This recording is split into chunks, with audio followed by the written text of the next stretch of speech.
Welcome tonight. We'll call the meeting to order at 5:08 p.m. Humbly acknowledge the land we live, learn, work, and play. It's Treaty 8 territory, traditional lands of the Cree Dene, unceded territory of the Métis people. For the record, we have Councillor Marcel joining us online. If Councillor, you could have your camera on for voting purposes, please.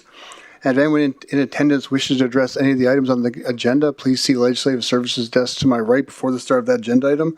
When you do, you'll have 5 minutes to present. Please remain on topic and remain seated for questions afterward. Before we adopt the agenda, Councillor Scott has a notice to serve. Notice of motion. Go ahead, Councillor Scott. Yeah, thanks very much, Mayor. I know there's, sorry, just on a side note, and just for all my council colleagues, and just so all those in the audience and online can hear it, I do know there's been a lot of discussion about potholes, and I do want to say that our mayor is leading the way in advocacy with the province, just so everybody knows that. I know that's not my motion, but just so everybody's aware of that, and all my colleagues would certainly support that and back that up. And we are getting updates from the province pretty regularly, and we just had one before I walked in the door. So I am feeling confident that they're on the case thanks to the mayor's efforts. Okay, so to the motion. So I, Councillor Don Scott, hereby give notice of my intent to bring forward the following motion for council's consideration at the June 23rd council meeting. That administration be directed to prepare and present amendments no later than the end of October 2026 to Chief Administrative Officer Bylaw number 25/018 and any other bylaws or policies requiring revision to establish appropriate CAO approval authorities that streamline municipal processes, support timely decision-making, reduce unnecessary procedural barriers, and enable practical and proportionate administrative actions, and that these amendments include provisions that enhance administrative efficiency by granting the Chief Administrative Officer the appropriate level of authority to carry out these functions, as well as a mechanism for issuing directives or interpretation bulletins to guide the exercise of discretion within the municipality. Councillor Don Scott. Thank you, Councillor Scott. Can I have someone make the motion to adopt the agenda as presented? Councillor Weigel. Thank you, Mr. Mayor. I move that the agenda be amended to remove item 9.6, Community Safety and Social Wellbeing Strategy, deferring this item to July 14th, 2026, renumber the remaining agenda items accordingly, and that the agenda be adopted as amended. Thank you, Councillor Weigel.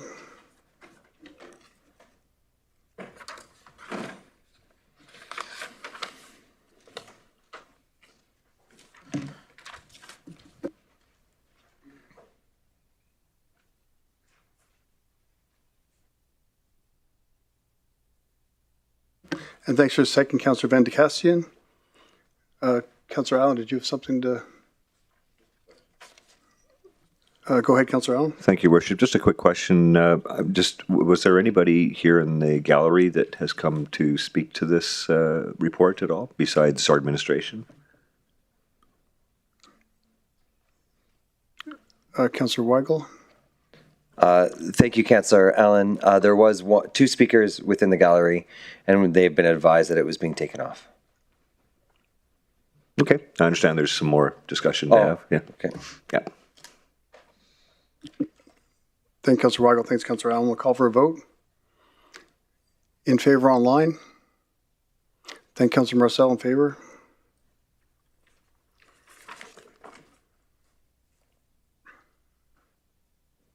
That's carried unanimously. Thanks, everyone. Move on to the consent agenda. Does anyone wish to remove any items from the consent agenda? Councillor Bussier.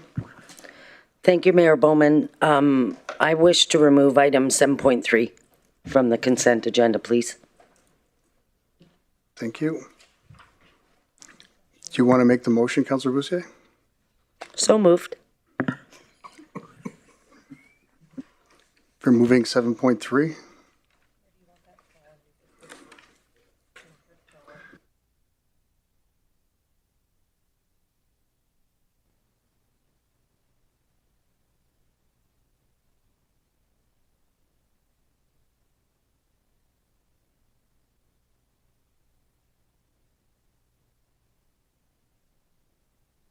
So that's moved by Councillor Bussier. Luana,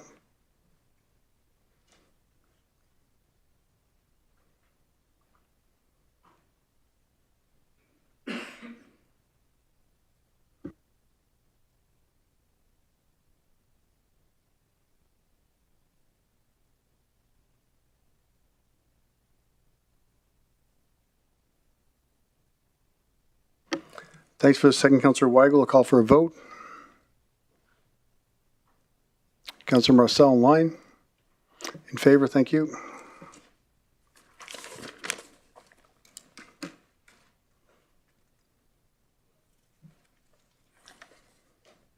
That's carried unanimously. Thanks, everyone.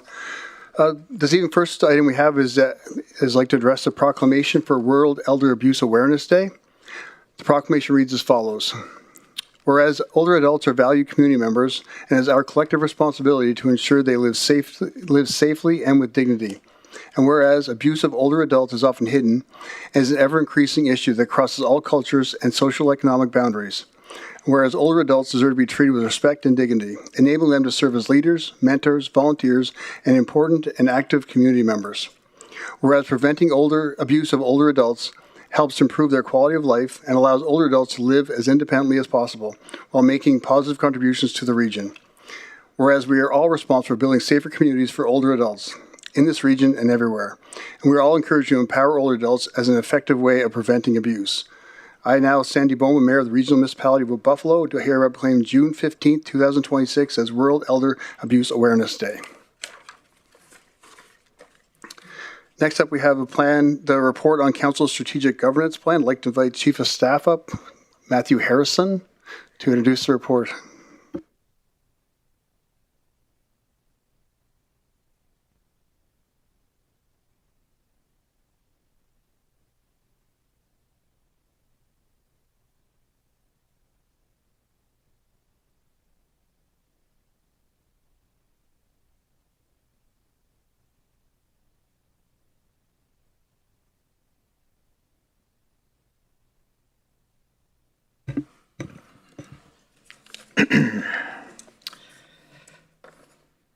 Good evening. Thank you, Mayor Bowman. Good evening, Council.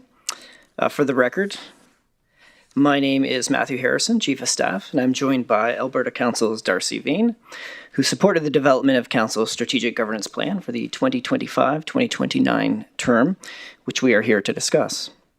While Council is familiar with the process and details of the plan's development for the benefit of the public, Mr. Vane and I will provide a high-level overview of the plan this evening. The Strategic Governance Plan sets the key themes and priorities that are important to you as a council and sets expectations for your 4 years and gives administration a guide to working alongside you. Work on the plan began formally at the beginning of 2026, where administration gathered foundational ideas and areas of interest from you. That information was provided to Alberta Council. Administration stepped back to let Council work directly with Mr. Vane and his team on the plan development. The process included 2 multi-day Alberta Council facilitated workshops, and a final period of review was offered at the end of April, with graphic design in May, and now, of course, today's presentation. Now I'm going to turn the floor over to Mr. Vane to provide an overview of the strategic themes. Good evening, and thank you very much for having me here tonight, Mayor and Council and Administration. The 4 key strategic themes that came through and their accompanying priorities were economic development and competitiveness, governance excellence and organizational effectiveness, intergovernmental and nation relations, as well as community services and well-being. Within each of those themes, it was determined that a set of priorities would be established to guide the work going forward. The key priorities under economic development and competitiveness were investment attraction and regulatory competitiveness, business retention, rural development and sector growth, as well as workforce sustainability and talent attraction. Under governance and excellence and organizational effectiveness, the key priorities included governance and ethical leadership, long-term financial sustainability and fiscal stress testing, and organizational culture and workforce resilience.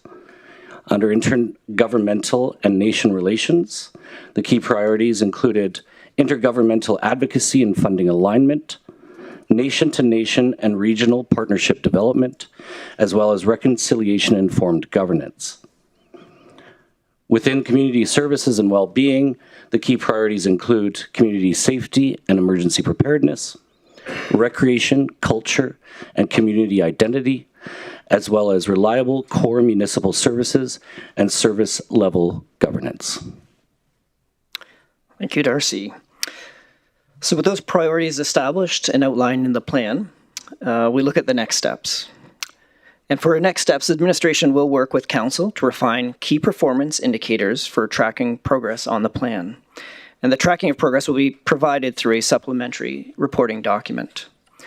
And while council sets the direction with this plan, it is for administration to implement the work.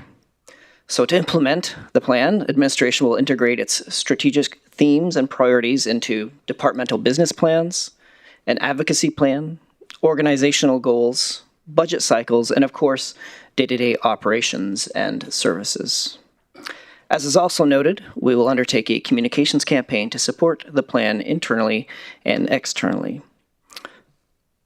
The development of your strategic plan represents a significant milestone, and administration is committed to advancing this work and turning your vision into action.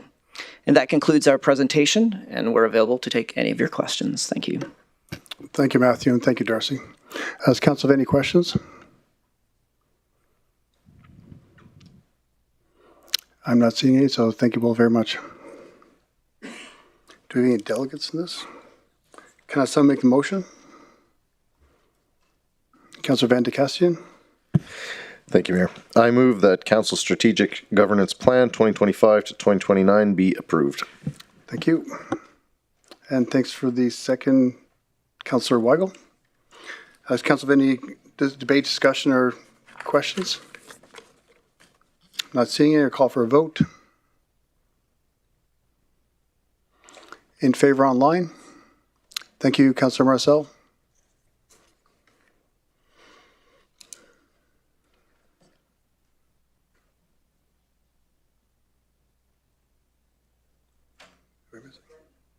Don?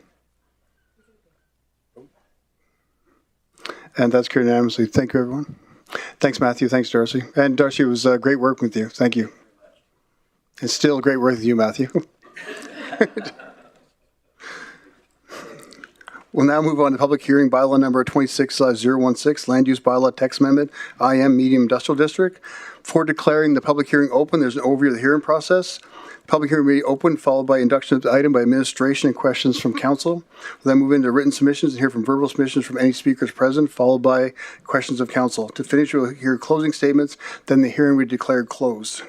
I hereby declare the hearing open at 5:22 p.m. I'd like to invite Amanda and company, Planning Development, to introduce for the opening statement. Thank you. Good evening, Mayor and Council. For the record, my name is Amanda Owens, Director of Planning and Development Services, and with me this evening is Azela Contreras-Dogby, Manager of our Development Planning Branch, and Isaac Lapa, Planner 2 with our team. We are here to present a proposed text amendment to Section 6.19 of the Land Use Bylaw. Administration received an inquiry from a developer interested in locating a restaurant with a drive-through on a property located along Mackenzie Boulevard.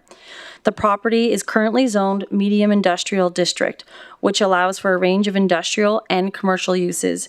However, a drive-through is not permitted. Under the previous land use bylaw number 99059, this property was zoned business, industrial, and food services, and drive-throughs were considered discretionary. However, in the new land use bylaw, number 26001, drive-through is no longer included in this definition. This was an oversight as part of the new land use bylaw, and we are here this evening to fix it by including drive-through as a discretionary use within the entire medium industrial district and not just this particular site in question. The change enhances the range of development opportunities available within the district, supporting existing and future businesses. This concludes our presentation. Thank you. Thank you. Does council have any questions? My only question was, this was an oversight, but you did say that. That was just an oversight by administration? Correct. Thanks, Amanda. I'm not seeing any, so thank you. Do we have any written submissions? Do you have anybody registered to speak? Where it's a public hearing, does anyone in the gallery wish to speak to this item? Are there any further questions of council for administration? Because once the hearing is closed, we no further questions or information gathering. Councillor Vardy? Thank you, Mayor Bowman. Since it's going to be a drive-through, we've seen areas like Tim Hortons in Thickwood and the Starbucks in Eagle Ridge, the drive-throughs impacting the travel on the main area. How is a developer or administration making sure this drive-through will not hinder traffic going on Mackenzie? Through the chair to the question, Azalea, you may want to add some additional information. The particular area in question, in the previous land use bylaw, those areas were identified as appropriate for drive-through access as discretionary. We ensure that the site is safe in terms of access off the main road, but also that the internal traffic flow is appropriate for the type of business that's going in, and that all gets reviewed during the development permit stage. Thanks, Councillor Vardy. I'm not seeing any other questions. Administration, have anything further they want to add? Any closing comments? No. I'll now declare the public hearing closed at 5:25. That's the quickest public hearing we've ever had. Coming out of public hearing, we now have second and third readings of bylaw number 26/016, land use bylaw text amendment to IM, Medium Industrial District for council consideration. Can I have someone make the motion for the second reading of bylaw number 26/016? Councillor Allen? Thank you, Worship. I'll move that bylaw number 26/016 being a text amendment to land use bylaw land use bylaw 26001 specific to the IM Medium Industrial District be read a second time. Thank you, Councillor Allen. Thanks for the second, Councillor rmwb.ca. Is there any other debate, discussion, or comments of council? Not seeing any, I'll call for a vote. In favor online? Thank you, Councillor Marcel. That's carried unanimously. Can I have someone make the motion for the third reading? Councillor Weigel? Thank you, Mr. Mayor. I move that bylaw number 26/016 be read a third and final time. Thank you, Councillor Weigel. And thanks for the second, Councillor Luana-Bussier. Is Council any debate, discussion, or comments? Not seeing it, I'll call for a vote. In favor online? Thank you, Councillor Marcel. That's carried unanimously. Thank you. Thank you.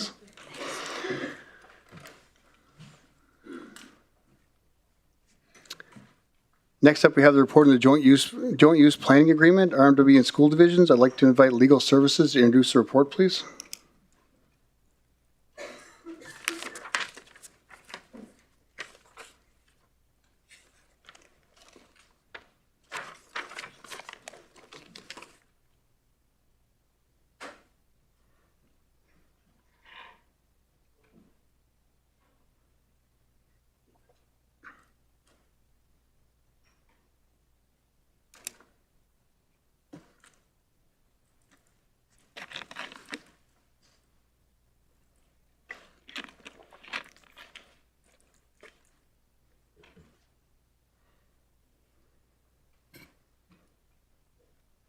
Whenever you're ready. Good evening, Mayor and Council. For the record, I'm Christine Smith, Acting Director of Legal Services. With me this evening is Bill Brooks, Manager of Project Delivery and Facility Services. Tonight, we are here to provide Council with information related to the legislative requirement of executing joint use and planning agreements with the various school boards within the municipal boundaries. A joint use and planning agreement, commonly referred to as a JUPA, is a legislative requirement pursuant to Section 670.1 of the Municipal Government Act and Section 53.1 of the Education Act. A JUPA formalizes the partnership between the municipality and the various school boards operating within the municipal boundary to create a long-term framework for the planning and use of school sites on municipal reserve, school reserve, and municipal and school reserve land. In situations where there are multiple school boards operating within the municipal boundary, it is permitted under the legislation that one JUPA may encompass the agreement with one or more of those school boards. To provide a brief history on how we got here tonight, on June 10th, 2020, the MGA was amended to require municipalities to enter into JUPAs with each school board that owned or operated schools within the municipal boundary. When the legislation first came into force, the date for compliance was June 10th, 2023. This date was later extended by Alberta's Municipal Affairs first to June 10th, 2025, and finally to June 10th, 2026. Under Section 670.1 of the MGA, the Government of Alberta outlined that municipalities had 3 years in which to enter into JUPAs with any school board that was currently operating a school within the municipal boundary. It also outlined that if a new school board commenced operations within the municipal boundary, a JUPA would be required with that school board within 3 years of the date they commenced operations. The Government of Alberta has enacted one regulation in relation to JUPAs. This regulation sets out that if a school board does not own or occupy a school building within the municipal boundary, then the municipality is exempt from the requirement to enter into a JUPA. This exception does not apply if the approved school board, does not apply if an approved school board project is being undertaken by or on behalf of a school board within the municipality. In addition to setting out the timelines on which the municipality must enter into JUPAs with the various school boards, it also outlined that a JUPA must contain provisions which establish a process for discussing the planning, development, and use of school sites on municipal reserve, and municipal and school reserve lands, the transferring of municipal reserve, and municipal and school reserve land between the municipality and the school boards, the disposal of school sites, the servicing of school sites on municipal reserve, and municipal and school reserve land, and the use of school facilities, municipal facilities, and playing fields on municipal reserve, and municipal and school reserve land, including the maintenance, payment of fees, and liabilities associated with those lands. Section 670.1 also outlined that a JUPA must outline how the municipality and the school boards will work collaboratively, establish a dispute resolution procedure, establish a time frame for regular review of the agreements, and any other provisions the parties consider necessary. While the requirement of JUPA is a fairly new requirement under the MGA, they have existed within the region for many years. Dating back to the 1970s through to the 1990s, joint use monitoring committees were established in Fort McMurray to manage shared facilities. In the late 1970s, a provincial monitoring committee served as an early forum for the town, improvement districts, and the school systems to coordinate costs, facility access, and recreational space on a pro rata uses basis. In 1990, the City of Fort McMurray signed a joint use agreement with the public and Catholic school boards. Similar to the current JUPA, the purpose of this agreement was to provide for cooperation amongst the parties with respect to planning, development, and use of facilities owned by the parties to achieve the most economical provision of educational, recreation, and cultural opportunities for residents. In 2001, this joint use agreement was amended to include the Francophone School District. In the early 2000s, Fort McMurray faced pressure to develop school sites rapidly.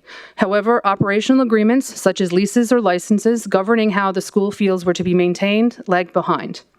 In 2014, the Joint Use Agreement Committee met to discuss updates to that 1990 agreement, but ultimately no amendments were ever made.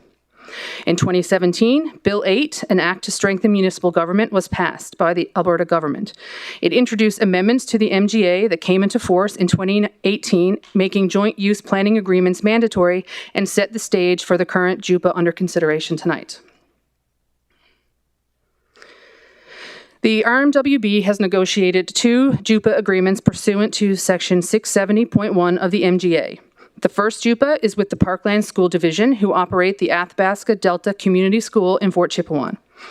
This agreement is modest in nature and aligns with the JUPA agreements that Parkland School Division has signed with other municipalities throughout Alberta.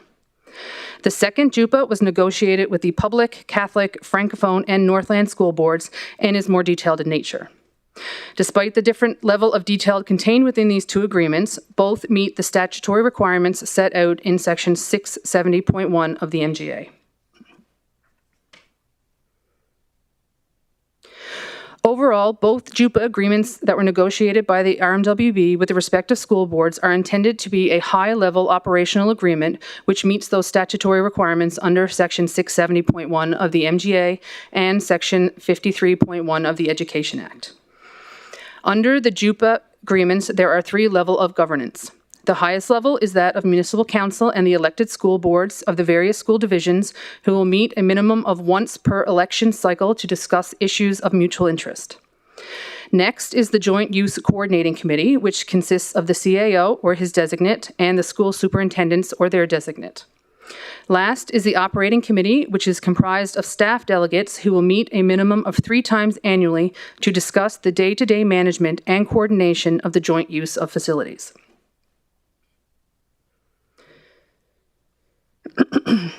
As stated a few moments ago, one of the largest gaps prior to the current JUPAs was the operational agreements such as leases or license between the municipality and the school boards.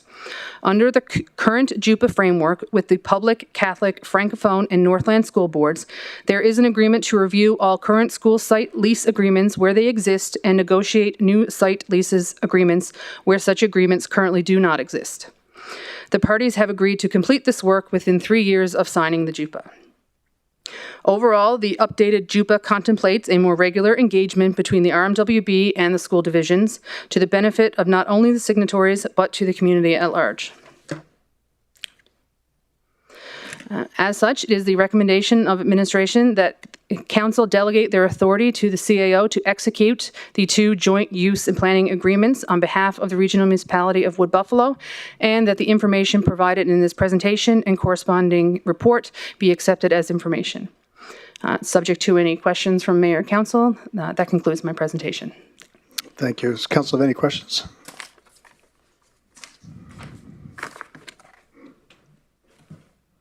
Councillor Bussier, Lance? Yeah, thank you, Mayor, and through the chair, thanks for the presentation.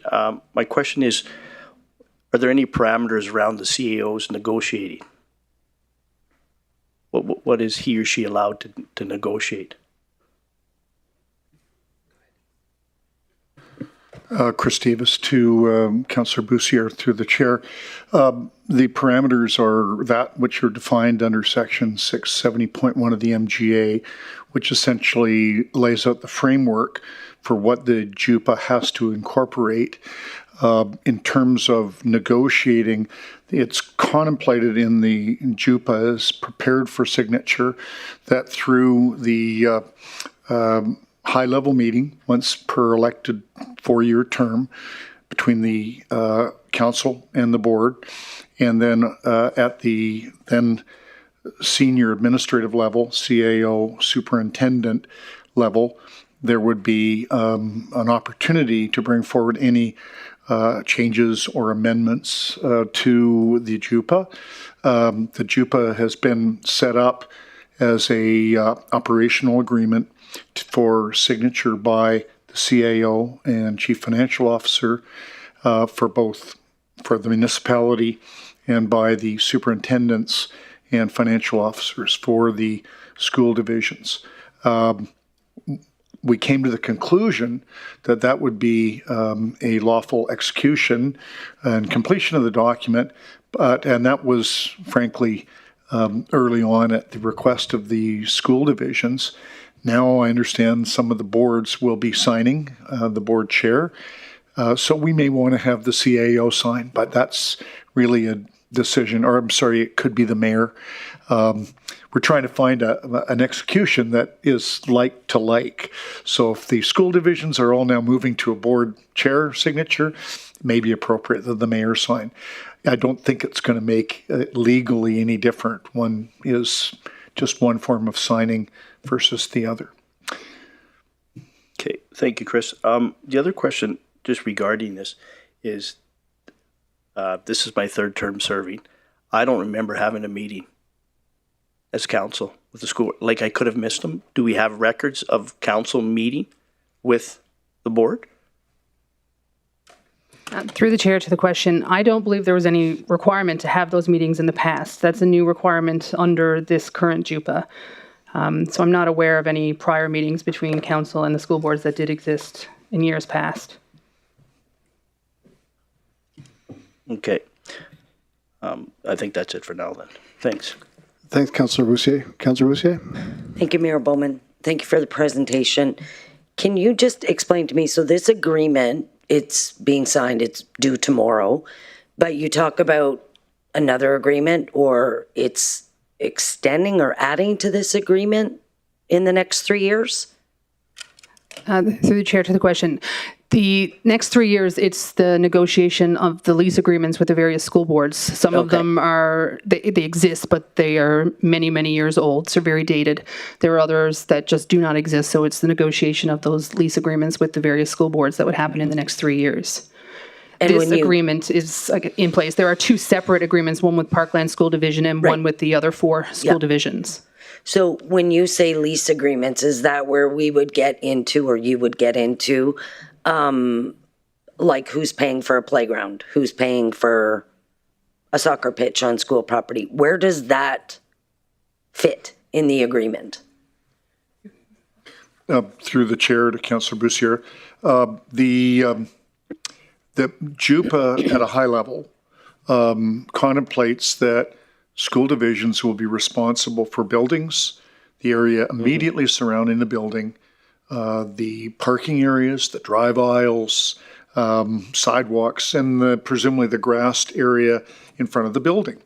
The school division's view is that any playground or equipment that is generally available for public use after school hours, during the summer when the school's not in session, if it's generally available, then that's reasonable in their view that the municipality be the responsible party for maintenance and upkeep.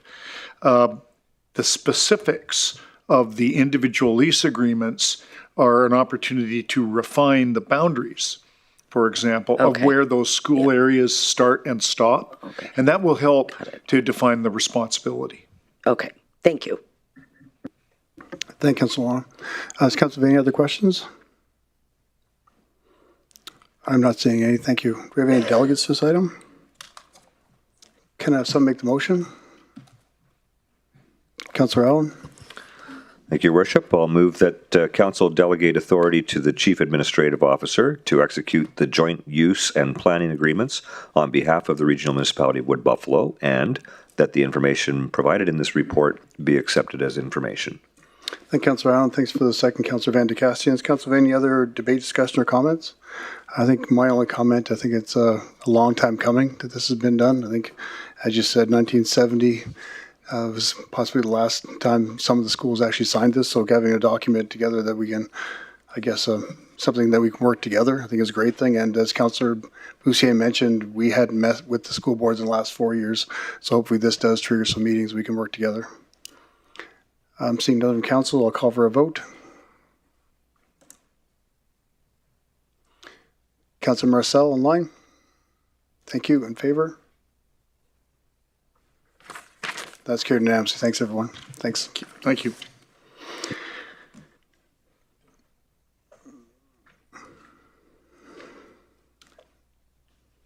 Next up, we have a report of the Fort McMurray Golf Club waterline extension. I'd like to invite Project Delivery and Facility Services to introduce the report, please.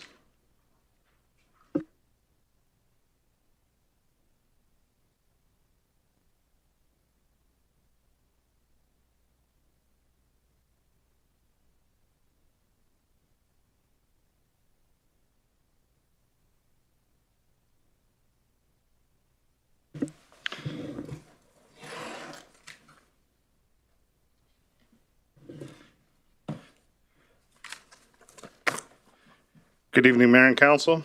For the record, my name is Elliot White. I'm here representing administration. With me is Dave Callum. Dave is the general manager of the Fort McMurray Golf Club. I'm going to start with a bit of history as to the relationship between the Fort McMurray Golf Club, the rmwb, and servicing the golf club with potable water. Back in 2021, Council of the Day approved $1 million to be set aside to extend the Real Martin water system to the golf club. This extension was to eliminate the club's reliance on truck water. In 2024, trucked water costs for the golf club were approximately $50,000 a year. Fast forwarding through the 4 years following Council's initial approval, and for various reasons, in 2025, the golf club still relied on trucked water. Over the course of those years, the golf club was on the hook for almost $250,000 in water delivery cost. In May of 2025, administration returned to council with a proposal. This proposal was a partnership between the golf club, the RMWB, whereby the RMWB would provide funding to the club in the form of a funding agreement, and the club would be responsible for installation of the water line. Over the next 5 months, the club, under Dave Callum's leadership, successfully installed a water line. This change in approach from a capital project to a funding agreement accomplished many things. It leveraged a community partnership, it realized cost savings, it significantly reduced timelines, it removed the requirement for water trucks on Real Martin Drive, and eliminated the club's reliance on trucked water. I'm confident in saying that if this exercise remained a capital project under administration, the requirement for trucks to provide potable water to the golf club would remain today. So why are Dave and I here today? The funding agreement, when forged, was based on a cost estimate for an exercise that was considerably risky from a construction execution standpoint. Drilling water lines underground has a considerable amount of unknowns. At the time of establishing the funding number, the unknowns were just that, unknown. The funding set aside was based on a rough order of magnitude cost estimate prepared by administration. The estimate did not necessarily factor in contingency amounts. Necessary factor in contingency amounts that account for unknowns associated with the drilling program. During construction, scope adjustments, project challenges resulted in overall increase in cost. Now that the work is complete and the overall costs have been realized and the challenges overcome, the recommended motion is before you for consideration. That additional funding in the amount of $316,000 be allocated from the emerging issues reserve to support the installation of a potable water service line to the Fort McMurray Golf Club. Considering the circumstances, the change of moving the water line to a different location, the challenges associated with field unknowns, approving the additional funds to support a community partner is a reasonable approach and one that administration is recommending. Thank you. Thanks, Elliot. Is this a normal, would this be a normal change order in a project this scope and this size? So anytime we have, most times when we have construction, we do see change orders, particular ones of this size. Even when we look at drilling water lines, due to the risks in construction, not knowing what's underground, I would consider this reasonable, yep. Okay, and Dave, you have water now? Perfect, thanks. Councillor Luana-Bussier? Thank you, Mayor Bowman. Thank you for the presentation. I'm not sure if my question is to the presenters or to our CAO, but I realize this was a previous council decision. I'm just confused how or why the municipality is being asked to pay for a private golf course. Like they're not our amenity. I don't know how we got here. So I need help understanding why we're paying for this. So from the conversations with Mayor and Council of the time, we saw that the Fort McMurray Golf Course Club was within the urban region, and they were without water. Part of the conversation with Mayor and Council at the time was around the idea that anytime you have development within the urban region, there's a requirement to connect into the water system. Dave from the golf club brought forward the conversation around costs related to trucking. It was taxing on the operations for the golf club. And in addition to that, there was conversations around removing trucks off the road. Getting those trucks off the road meant safer roads in the region. So I believe that there was a conversation, sort of mutual agreements amongst a private enterprise, ourselves as the RMWB and Mayor and Council. So is this like Tim Hortons comes and needs help paving their parking lot? Is this an anomaly? I don't understand how, it's a membership driven golf course, right? You have to have a membership to golf there? No, we're a totally public, not-for-profit golf course. We do have memberships as well, though. Okay, you're not for profit? Correct. So did you apply for any grants for this? There wasn't any there was no opportunity for any. Your mic's off. Sorry, yeah, there was no opportunity out there for a granting opportunity for this, and I believe, as Elliot was saying, I think to have water being drinking water to the facility was pretty important as a taxpayer being within the city limits. I think is where, to your comment about the Tim Hortons, if they were building a Tim Hortons, I'm sure the RMWB, I'm assuming, would put water to their facility as well. We've been without it for 35, 40 years. So was it part of the original plan that the municipality would set up water lines? Are we just honoring a commitment? I'm just confused. I just need to understand. So to the question, I don't think there was, I'm not aware of any commitments because that would have been quite a long time in the history. So typically developments within the urban region are located adjacent or near water lines. In this particular case, due to the location of the golf club, they were quite a distance from our water network.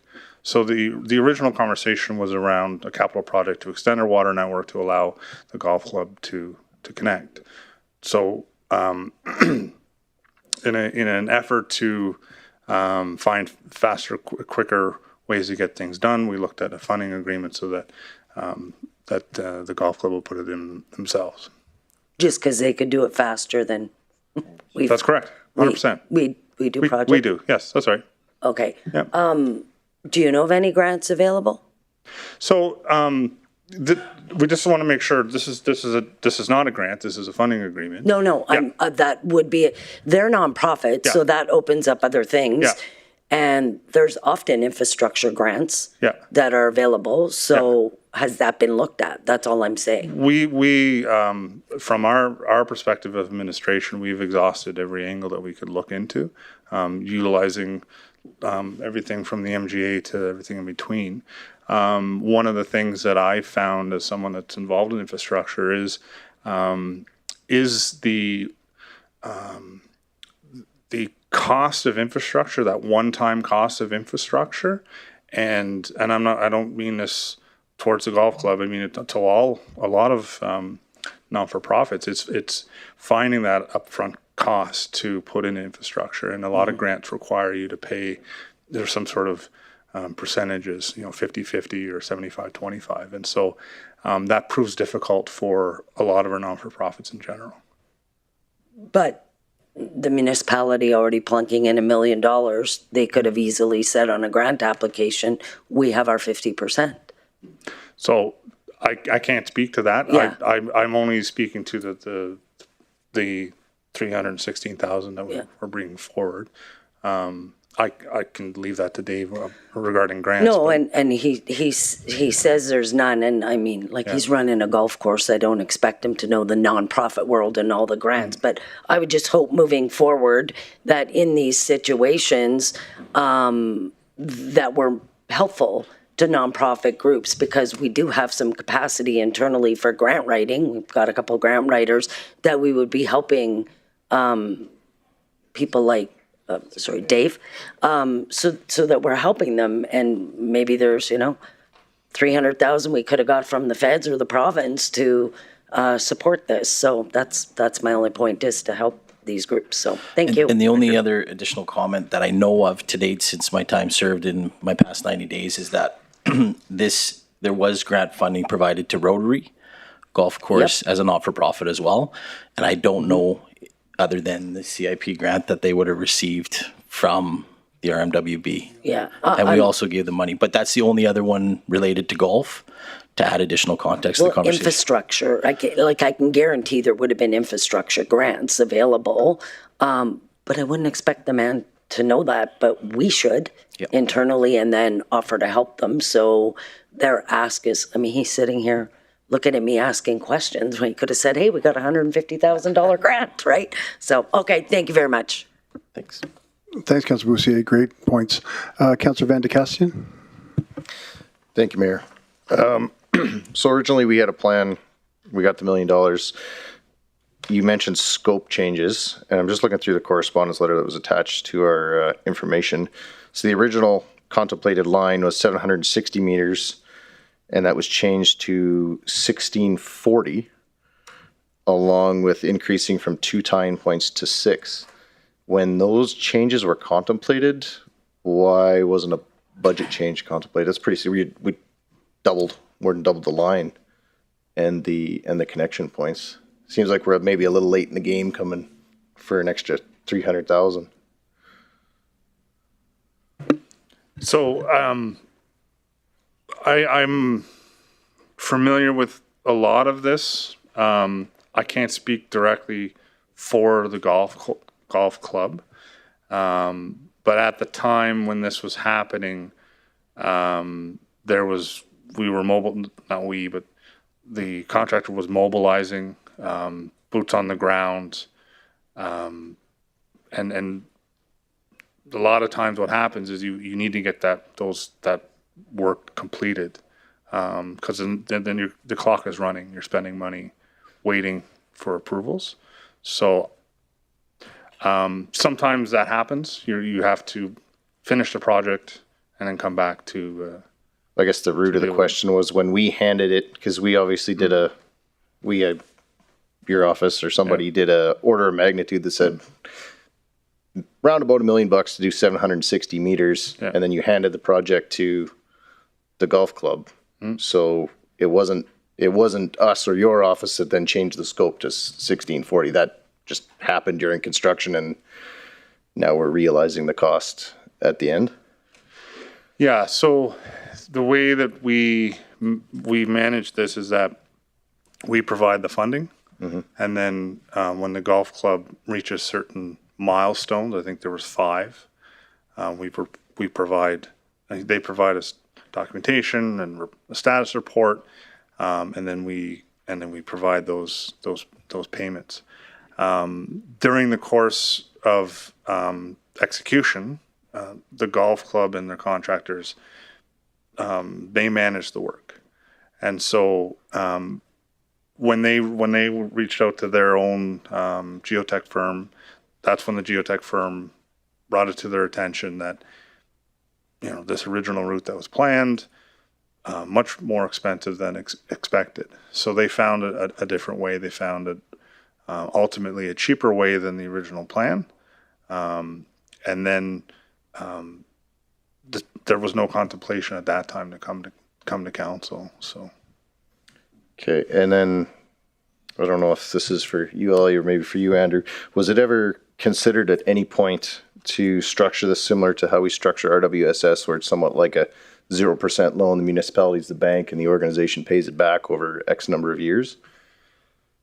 I can answer that. And that was one of the things, to the chair, to the question. So one of the things that we explored well before this funding agreement was everything from grants to loans and all these types of interesting things. And we couldn't gain traction with the MGA and the legal framework that we were managing. The CIP grant stream wasn't available to the golf club, and so I wouldn't say we contemplated a grant similar to the RWSS. We saw this as an opportunity to use a funding agreement, and that was what we chose as our vehicle. Okay, thank you.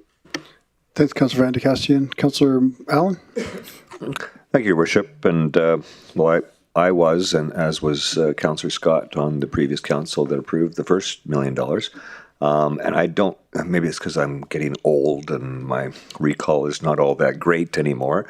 Luana understands seniors. I'm there.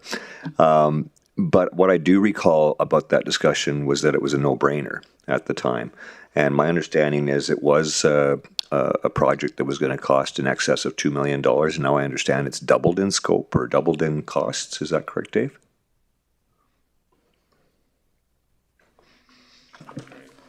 I wouldn't say doubled in cost, the grand total was just about the 1.3 million, and I think the original quotes doing it in the past, from 5 or 6 years ago, was in the 2.3 or 2.4 million. So we did it for about half of what the original look at was 5 years ago. Correct. But the golf course does have skin in the game here too. Yeah. And obviously you've had additional costs that are being borne over all this additional work that was added in your letter. The gravel replacement, asphalt restoration, hydrovac excavation, all of that is an additional cost. So my understanding as well, we had some municipal costs as well. That was, when we were trucking in water and the danger, it's not the fanciest road going down that hill. So I don't know. I've always been of the mindset and have voted in favor of things like this before, where we have offered assistance and given funding to a project, and when it's falling short 5 years later, that we approve that because we've already got this investment in there, and if we don't complete it, then you've thrown good money. We need to complete the project and help them complete the project. I believe the same thing happened with Rotary in their golf course when they were rebuilding or adding on to the last holes. And as well, there was a competitive issue there where we own 2 golf courses between RRC at McDonald Island Park and at Vista Ridge. And so this was kind of just putting things on a little bit more even playing ground. So I think I just wanted to clarify that you do have skin in the game and that there was quite an expansion in scope due to what the unknowns were at the time. Okay, good, thank you. Thanks, Councillor Allen. Councillor Weigel? Oh, I'm next. Thank you, Mr. Mayor. Just to kind of go over some of the timeline that we talked about. The council previous 2 councils before with Councillor Allen and Mayor Don Scott at the time, when it came forward, it was $1 million, and it was like most of our capital budgets. Not to throw a ton of shade, but it was one of those ones that sat on the books, and we weren't able to get forward. It came back. I know in the last term at my recollection was 2.9, but let's say 2.6. It's somewhere in the middle there. But it came around 2.6. I pulled it off. I caused the controversy because I thought it was way higher. I talked to contractors and they felt they could do it for less. In my ignorance, I didn't realize I was pulling it entirely off. And so then that's when it got pulled off. That's when the conversation came back, because it originally came in from administration, did it not? It wasn't a councillor motion. It was actually administration that brought it forward as a capital budget. Was that correct? As I understand it. Yeah. And so it gets to over 2, and then it seemed like a win when we could partner with our entities to get it done. My understanding is that after all the permits and then the geotech and the permit we needed from the Alberta government, it was done in 2 months and under half the amount that we would have done it as a municipality. I know we had something similar just happen, I believe, with Vista Ridge, where we partnered with them to be able to put in a water line and be able to do it quicker because they just have the ability to move faster than we do. And so it seems like a pretty good model and a win here. I believe that's what we're trying to say here, is that this works. Would you not agree? It worked. Awesome. Thank you. Thanks, Councillor Weigel. Councillor Boussier, Lance? Yeah, thank you, Mayor. Through the chair. Thanks for the presentation. Elliot, I don't know if this is a question for you or our CAO, but with the funding agreement, and whether it's the golf course or any other organization, are they obligated to get 3 or quotes or 2 quotes? Or are they permitted to sole source? What's their obligation with our funding agreements? So in our funding agreement, and I've read it many times, I don't recall anything associated with the procurement side of things. So yeah, that's my recollection of the agreement. Why, I guess, and I don't know if this is a Rachel or Andrew, why would there not be? It's taxpayers' money. And I'm not saying this wasn't sole sourced. Maybe it was, maybe it wasn't, maybe there's RFPs. But why wouldn't it be? Like, why would we just have no strings attached? Great question about funding model, Councillor Boussier. I'm not sure of the rules or parameters within that. I don't know if Director Orser would be apt to say if that's part of a funding arrangement or not.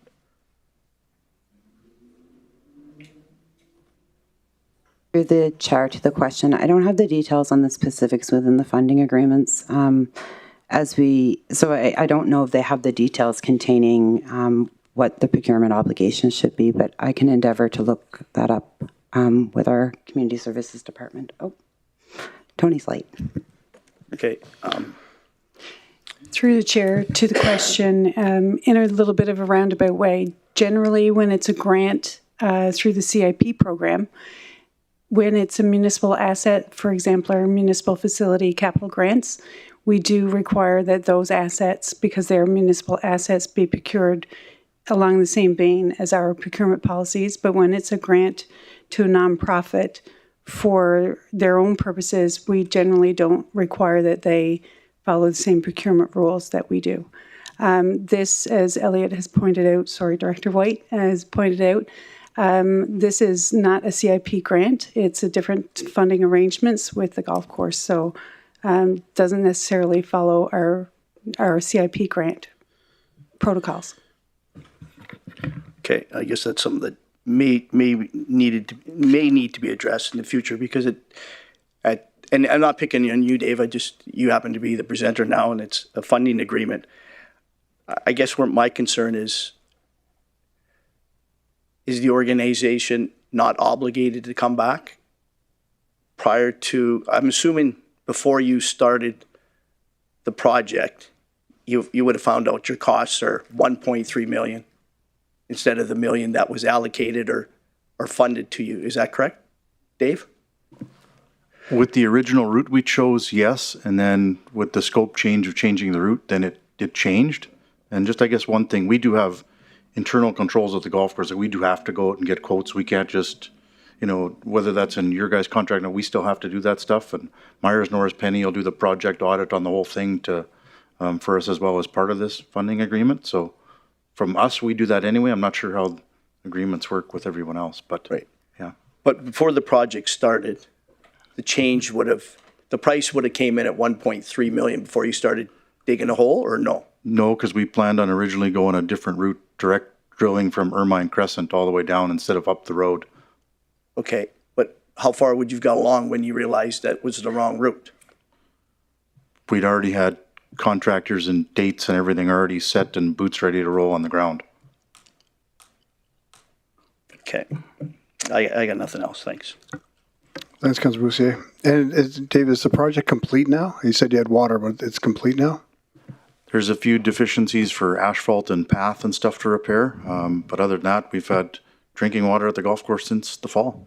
Okay, and those deficiencies, are they going to be included with this 316? They are, yes. All right, thanks. Councilor Van de Castian? Thank you, Mayor.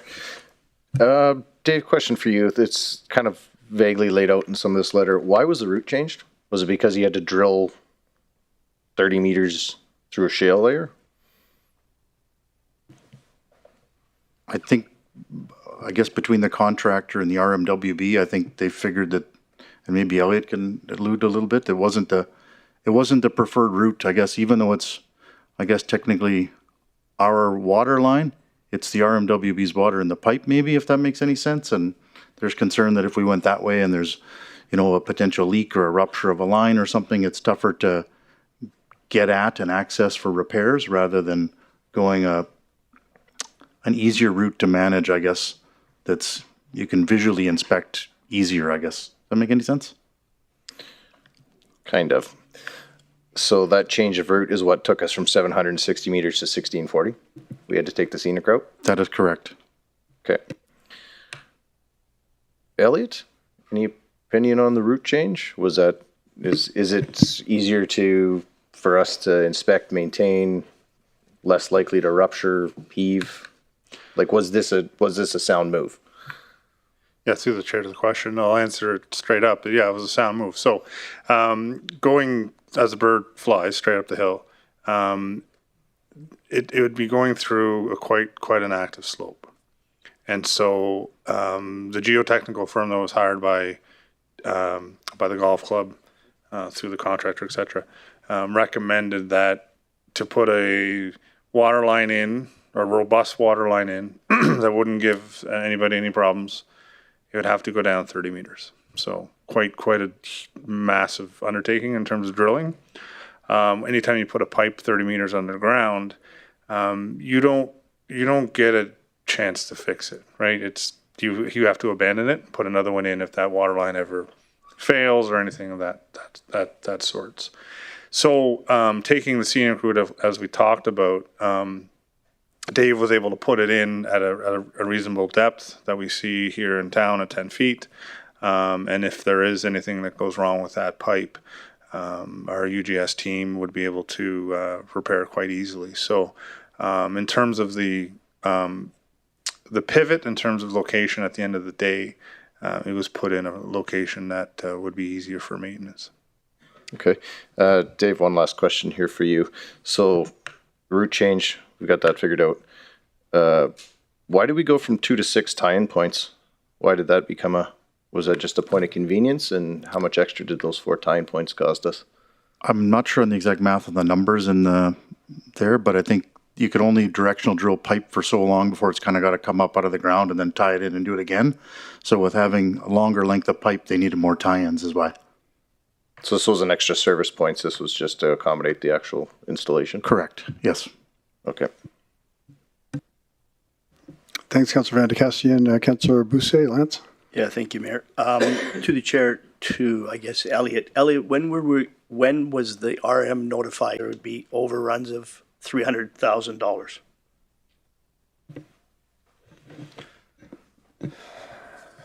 Through the chair to the question, I don't have the exact date, but I know that there was conversations with the golf club and the ICAO, and it might even be on the letter here. So let me have a look, and maybe Dave might be able to answer. It was, was this the time? Yeah. It would have been back during construction. Yeah. So we have a date here of June on a letter. Oh, actually, that's it. So it would have been during the time of the ICO Butts term. And do you know exactly when around that time was? I'm not sure the exact date, but it was in the fall when we were doing all the construction. There was conversations that this route change is going to cause a little issue. If that makes any sense. Okay, thanks. Thanks, Councillor Bousset. Councillor Scott? Thanks for that, Mayor. I just wanted to ask a few quick questions. So could you confirm that you're building on RMWB land, correct? Everything's on RMWB land. Do you know that answer? Okay. Through the chair to the question, I may need Director Owens because there's a lot of nuances associated with the property down there. Okay. Does Crown own land? Then there's the road right away. That road right away is owned by the RMWB, and so a large portion of that water line is put in the right away, and then there's some on the Crown land. So is it fair to say that the municipality is the one that required the result that was achieved, or the changes? Can you repeat that question? Yeah. The RMWB has a responsibility for oversight. Through the chair to that statement, I got to be careful with that statement because as an engineer, it's very, very important. So I was asked as an engineer and someone that's responsible for the project management office, asked by leadership of the day to, I want to say, review the work out in the field. So we were looking at it from a technical perspective, making sure the water line was put in as per, general practices that are used in construction and following our engineering servicing standards. So that's what we did as an organization, correct? But we wouldn't have been in a position to say, hey, if you're leading down the line of, did we have oversight of the budget? Did we have oversight of the spend? That would not be the role that I was asked to provide, or anyone else that was within the organization. And just back to the basic point, you support the ask. Do I support the ask? Yes, I support the ask. And why? Why? Because I think it's the right thing to do. I think even if you just look at the math, as engineers do, we talked about $1 million 5 years ago. $1 million 5 years ago is not $1 million anymore. So that alone, you look at the cost of construction over the last 5 years. We were the ones that fumbled this. We were the ones that spent 4 years fumbling this around, figuring this out. And if there's additional costs associated with this, I know that you kind of pointed at me, but I also want to point out that maybe I lost my train of thought there. Just one sec. I think it's important as a community partner. I think providing them with water, and also I know that's a small item. It's a very tiny item, but taking trucks off the road is important to, or at least should be important to a lot of us. Right. Well, water's a core service. Yeah. So I agree. Well said. Thank you, Councillor Scott. Councillor Boussier, Lance? Yeah, thank you, Mayor. To the chair, to Elliot, when you say we, administration, council as a whole? I think I said we. I don't want to bring mayor and council into this so much. I think I say we as administration. I think we. I followed this a little bit from sort of the bleachers a little bit back in 2020, 2021, and without getting into like the nuances, it was originally it was going to be X, then it was going to be Y, then it was going to be Z, and each time budgets kept moving, and I don't know, I don't think we delivered a product that mayor and council should be happy with, to be honest. So this is why seeing this done. Well, I heard Council Wagle seeing it done in 2 months, or it was about 5 months in total. Was a good thing. Yeah. Okay. I mean, here's where I sit with this, and maybe Dave can explain. Dave, I think there's some confusion out there with what the golf course is. It's considered still semi-private, or no? No, we're a not-for-profit public community golf course. We're not semi-private. Used to be semi-private. Never have been, always since inception. That's a misconception in the community. How does the share play in then? They're a different type of membership because those people kicked in money to be able to borrow money to get the place started originally. Yeah, most of those shareholders aren't here anymore, though, because I remember who the original one. The share is, what do you consider the share? Valueless? It gets you a discount on your membership is really all. They're non-equity. It's probably not the right wording that they've been called for all those years, but it's certainly a public golf course. It's not private or semi-private. Okay, what's a semi-private golf course? In your, like, I'm not trying to be argumentative, Dave. I'm just trying to figure it out. Like, I know there's a public, there's a municipal golf course. Those are two different things. What would be the difference in a semi-private golf course to what you guys are? I would think a semi-private, would potentially have shareholders that have equity in it, or a private golf course could have the same. Okay. So to be clear, that the shareholders there have basically no equity, correct? They have zero equity. Okay. So here's my struggle with the whole thing is it's taxpayers' money. I 100% support Thickwood Golf Course having water and them doing it. I guess the problem is we're coming back to council now for cost overruns instead of maybe bringing it to the attention when the golf course or the RM was aware of it. So we could have dealt with it now. Now the bill has to be paid, or it probably has been paid. And now we have a presenter here looking for the $300,000, which I don't fault Dave for being here. I mean, obviously they need the money. I guess, is there anything we could have done different? Is there anything we're going to learn from this? Could we have done it differently, Elliot? I think we could have done it differently, yes. There could have been an opportunity to bring it forward earlier.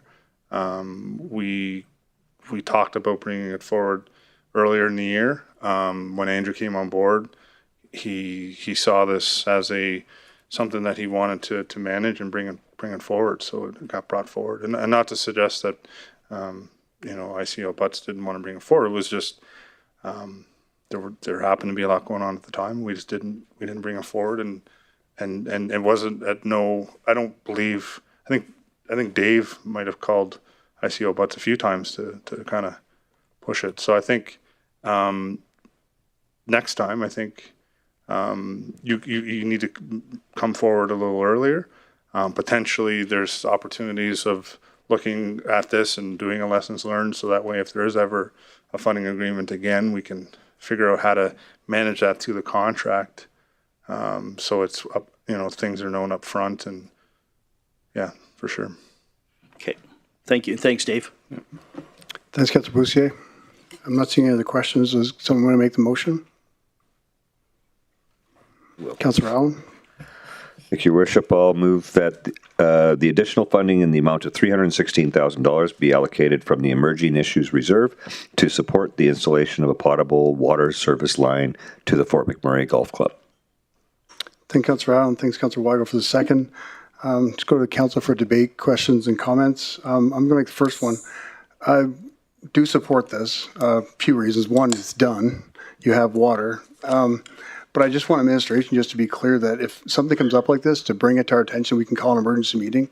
I don't think the last council or this council would ever end any issue with the last minute meeting with short notice on something like this, because I think we'd all appreciate it coming forward before the fact. And just I'd like administration that's here to know that if something comes up, that we're willing and open always for last minute meetings and stuff. We appreciate that, and we'll make it happen. I think I'm speaking for my colleagues, but I think anytime it comes to municipal funds, we want to be prudent that we're doing the best we can. Councillor Weigel? Thank you, Mr. Mayor. I'll second that. I think visibility on it is huge. And even though I think how we got here is a little messy, maybe even a lot messy, but I just, different perspective than maybe Councillor Bussier had. It looks like a $316,000 overrun, but in actuality, this came forward from administration for over $2.5 million. So instead of a $300,000 overrun, it's actually a savings of over $1 million. There's no way a project that we costed out at $1 million, even if it stayed at that scope in 2021, would even cost 1.3 now. And so even though messy, I think there's a model here. It could be done better. I know that Councillor Bussier was talking about getting 3 tenders and going through that, and I don't disagree with that at all. But this was done faster, with less red tape, and cheaper than we would have done it if administration would have hung on to this project. And so I support this fully. Thanks, Councillor Weigel. Councillor Scott? Oh, go ahead, Don. Hi, I would just encourage, thanks, Mr. Mayor. I would just encourage everyone to support this motion. I think it's important. Water is a core service. It's obviously not the cleanest of histories, but a lot of stuff that's going to come before you in your time on council won't have the cleanest of histories. Nevertheless, it's something that needs funding, and I encourage everyone to vote to support it. Thank you, Councillor Scott. Councillor Van de Kastian? Thank you, Mayor. I think just to echo what's been going around the room here, messy, I think is a bit of an understatement. I think big lesson learned, and what I'd like to see is if we ever do an agreement like this, we need to have some oversight. We need to have our fingers in the mix. The scope changes and the cost overruns. Better to ask permission in this case than now begging forgiveness, for lack of a better term. Yes, it's done faster, but now we're here asking for another $316,000. So even if it came in at 2.5, that's fine. We did it for less, but we're still short. So I do support the fact that the golf course got water, but I don't think I'm going to be able to support this the way it is. Thanks, Councillor Van de Kastian. Councillor Bussier, Luana? Thank you, Mayor Bowman. I'm confused how, if it was approved for 2 point something. It wasn't approved. I pulled it off. Oh, okay. So I'm like, we keep hearing that, and then we're short. Pardon me? Yeah. I don't know. I guess thank you, Elliot, for your clarity around like this whole messiness, or whatever you answered to Lance, because that actually mattered to me to hear that there's a big responsibility on our part because our processes delayed it, not our people, but our bureaucracy kind of thing delayed it. I'm just still not clear, and I guess I should ask this. Who holds the grant? Like, who wrote the agreement? Who's the agreement with? What department? How was it written? Was it in the budget? Because Rachel wasn't sure on whether they could sole source, so it's obviously not with them. Who did it sit with? Well, the agreement, it's a shared responsibility. So there's multiple signatures, 2 signatures on it from our perspective. So my signature's on it, and the previous CFO signatures on it. Legal services is involved in the process, and so we used this as a typical standard agreement, and then we talked to Chris Davis earlier about schedules, and then what happens is the schedule gets modified to suit the relationship of the agreement. So I think where you're not maybe getting the response that you are looking for in that agreement is that it is called a 10-page document, 10-page legal document. So it may be that myself, I'm not familiar with all the terms of it today, and I think there needs to be some clarity sought by reviewing it and getting back to Mr. Councillor Lance Boussier. Well, that and to CAO that we're being more responsible and making sure, no disrespect to you, but that when we're handing out $1 million that somebody can't sole source, like, just Rachel said she wasn't sure. My assumption was that would be standard, that our rules would apply, because I've heard if it's over 75, you can't sole source. And so, and I get you have your processes in place, but that's you if we're doing this with other people. So I guess just for you to take away, Andrew, on that. So thank you. Thanks, Councillor Wana. Councillor Mike or Alan? Thank you, Mayor. Some of the comments there, I think this is one of the reasons why we have Part 9 corporations operate in a business model, and they do get things done usually much more effectively and efficiently than municipalities. And no offense to any of our administration, they have guidelines under the Municipal Government Act and guidelines coming at them from every direction as to how they operate. And I honestly, the number of times we've seen amendments come forward on our capital budget where we have additional costs to do, I wish it was only $300,000 as opposed to the numbers that we see in those. And I think it's Councillor White, Director White had indicated, really appreciate your candor in that when you said we fumbled. Yeah, we had our fingers in the mix. Yeah, there's oversight by the municipality, the permits, the planning, and everything else. Sometimes you stay out of the way, and it gets done a lot easier and a lot cheaper. So we have an investment in it now. I don't see us stopping now. I think it's important that we complete the funding, and it's been 6 years since the original $1 million was done. You're right. In 6 years, $1 million is not the same today. So this report has my full support. Thank you, Councillor Allen. Councillor Weigel? Thank you, Mr. Mayor. Question for Director Elliott. In the CIP capital grant funding, are they under the same procurement that they need 3 bids if it's a non-for-profit? Through the chair, I ask you to repeat the question. I did think you were speaking to Director White. Oh, sorry. My apologies. Lots of directors around. Yeah. All my favorites, just so you know. But it's when we do the CIP capital grant, and those are given to non-for-profits, are they under our same trade agreement? Through the chair, at this time, the only time we request that the grant recipient follow our capital procurement rules is if it's a municipal facility capital grant. Generally, that is with the RRC or the Vista Ridge Recreational Association, and more recently with the Northern Alberta Athletic Association. So very limited times do we give out grants to procure municipal assets.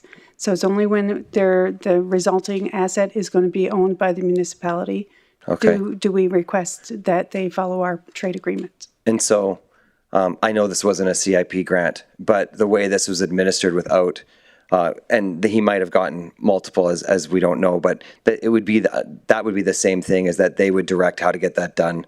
That wouldn't come from us. So this would be similar to that in that regards. Through the chair, correct. And generally, most sophisticated, mature organizations do have their own procurement rules that they follow. They might not be the same as ours, but generally they're open and transparent about what they are. Awesome. And Dave, I do appreciate the fact that you brought up that this project will be audited and gone through. So thank you for that. I wasn't clear when we were talking about the water line. If it's mostly in the RMWB right of way down the hill, who owns the water line itself now as an asset?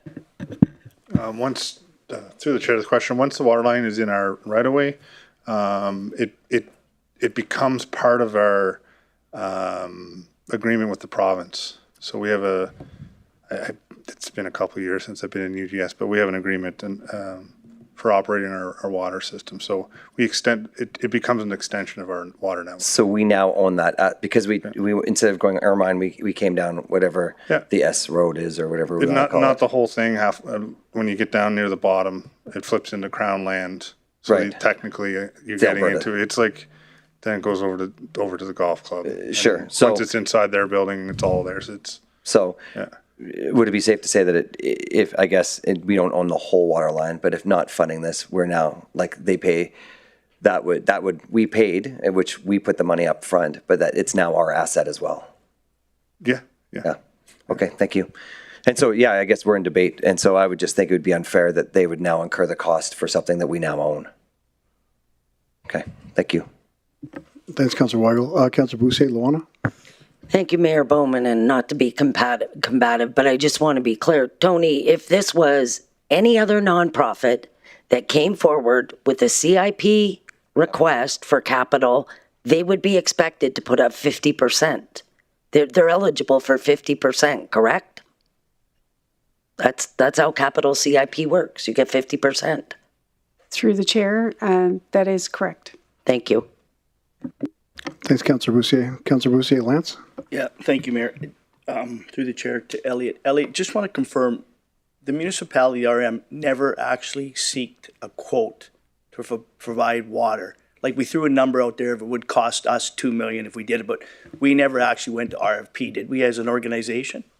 I just want to make sure I get the question correct. So the $1 million was assigned to, and it was associated with a cost estimate that the administration prepared, and that was solely based on information we had in-house, and we did not go out to any contractors or anything to seek out a number.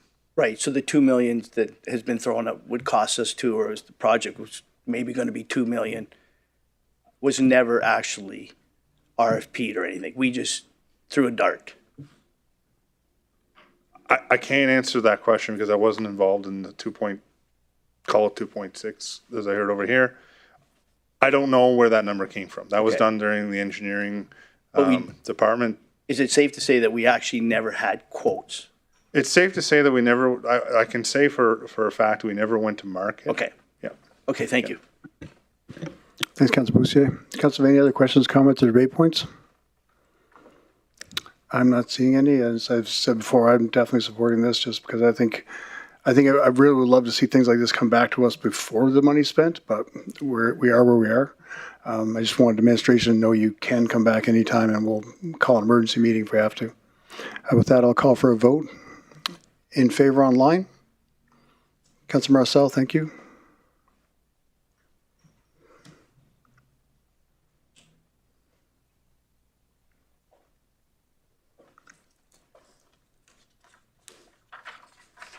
And that's carried with 6 in favor. Thanks, everyone. Thanks, Elliot. Thanks, Dave.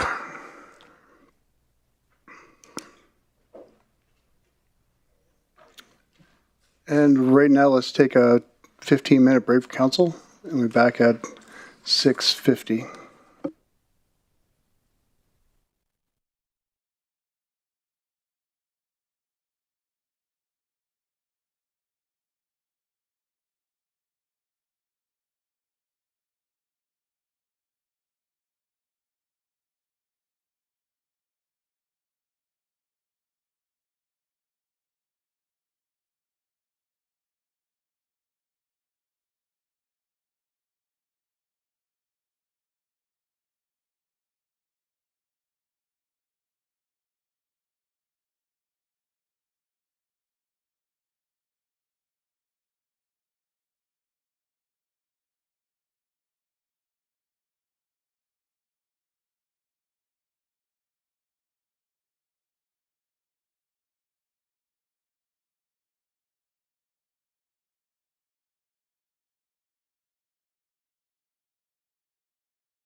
Welcome back, everyone.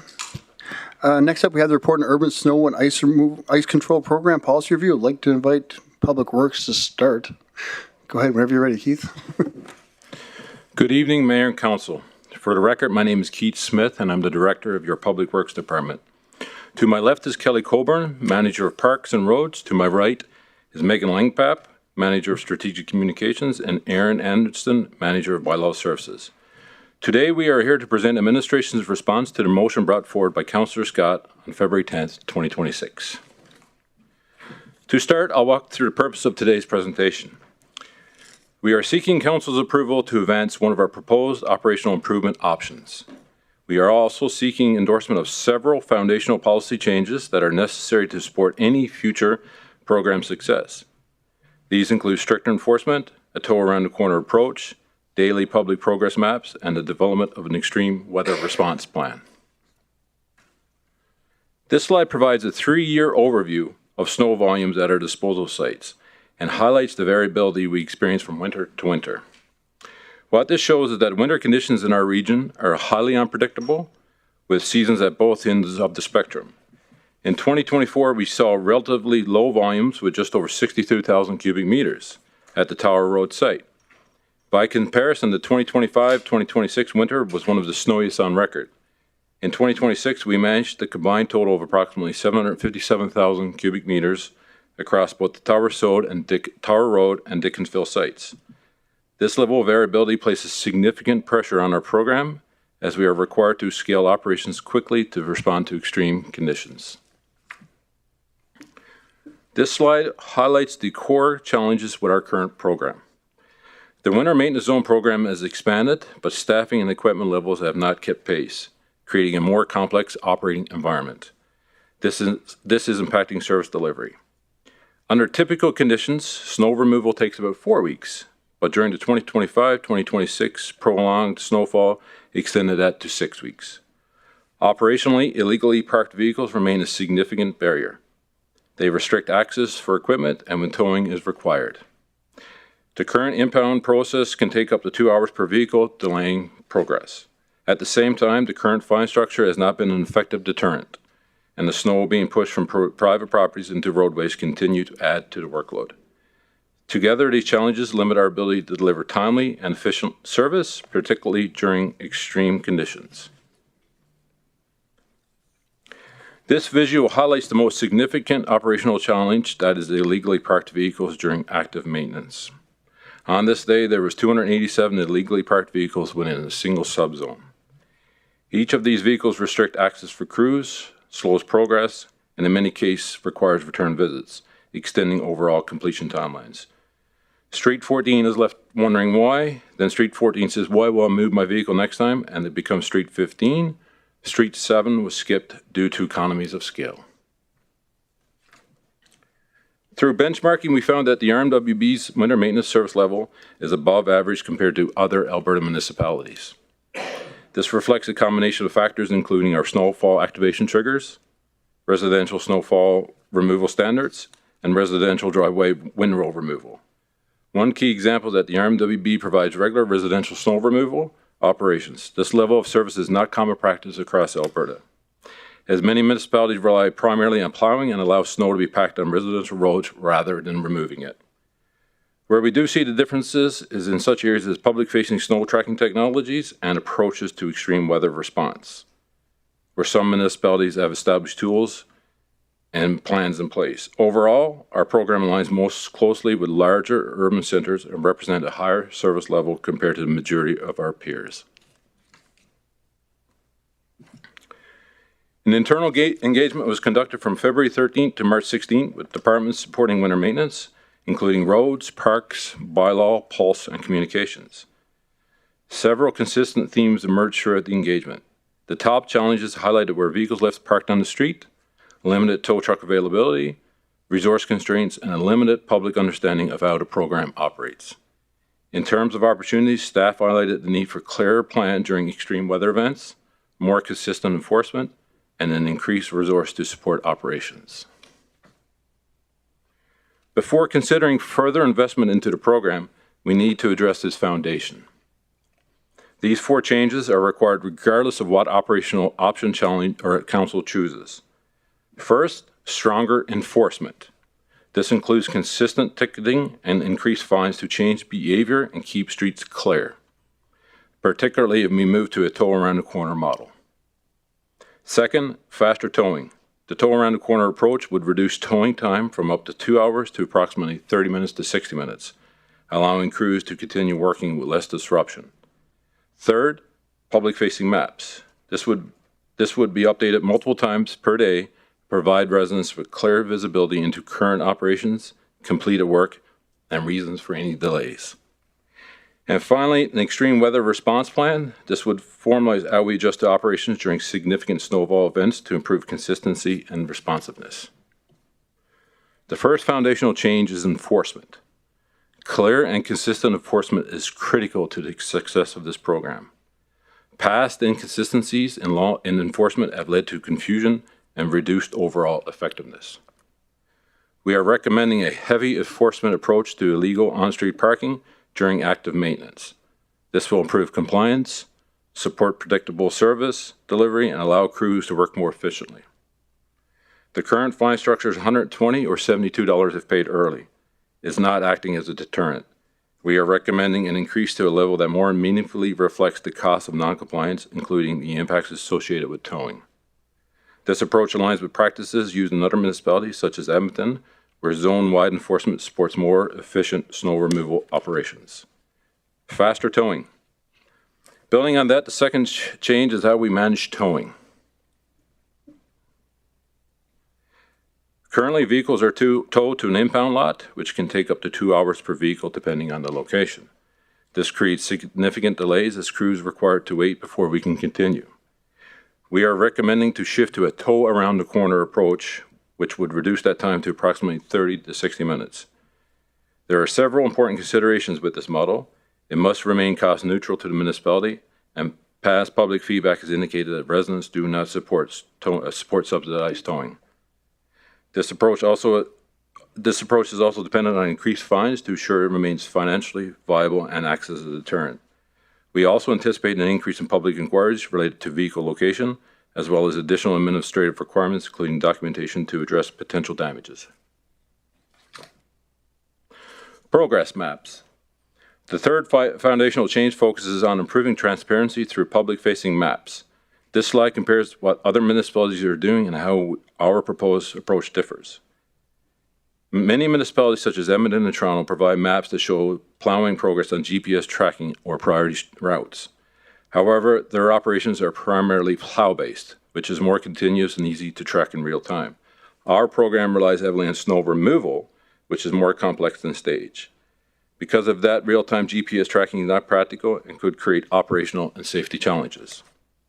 Instead, we are proposing a map focused on progress and communication, updated multiple times per day to show completed work, current activity, and reasons where work could not be completed.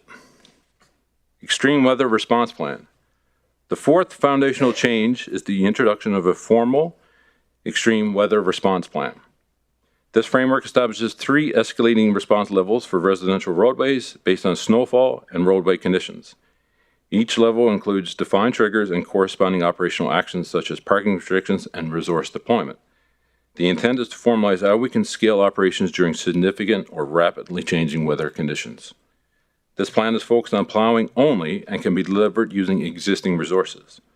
For example, during February 2026 event, a level 2 response allowed crews to plow all but 7 residential streets within 1 week. It's important to note that towing may be feasible during a rolling parking ban. However, where advance notice is provided, typical 24 hours, ticketing for noncompliance would still occur. Following each response level, the need for snow removal will be assessed. Communications. The next component focuses on communications and public awareness. Communications and public education will be scaled up to align with any approved policy changes. We are planning a comprehensive campaign with refreshed messaging to ensure residents are aware of what's changing and what is expected. This will include a direct mail flyer to all Fort McMurray addresses, supported by radio, social media, digital advertising, billboards, community outreach, and regular web updates. With the foundational changes in place, the next step is to consider operational improvement options. This slide provides a high-level comparison of 3 options, including service level, operational approach, and associated cost. Option 1 focuses on targeted operational improvement and maintains the current 4-week cycle, but improves how we manage localized challenges, such as ice buildup and cul-de-sacs. This often relies on existing staff supported by contracted response crews and moderate equipment upgrades. The annual cost is $3.6 million with minimal capital investment. Option 2 focuses on increased capacity. It reduces the snow removal cycle from 4 weeks down to 2 weeks. This would expand crews from 2 to 4 and add a dedicated response crew using a mixture of internal and contracted services. This option represents the highest level of service with an annual cost of $18.6 million and a capital investment of $14.9 million. Option 3 maintains the status quo. It does not improve service levels or cycle times and continues to operate with existing constraints, relying primarily on foundational policy changes. This is the lowest cost option at $1.7 million annually with no capital investment.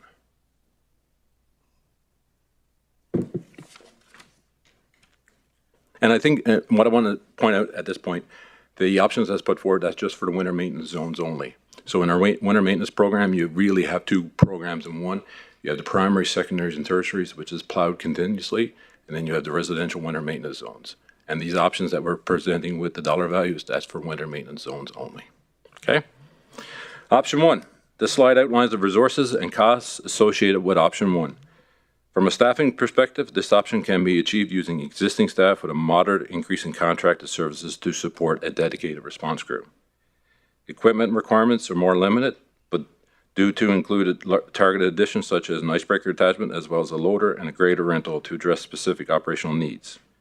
In terms of supporting considerations, this option will still require increased maintenance on priority routes to support the tow around the corner model.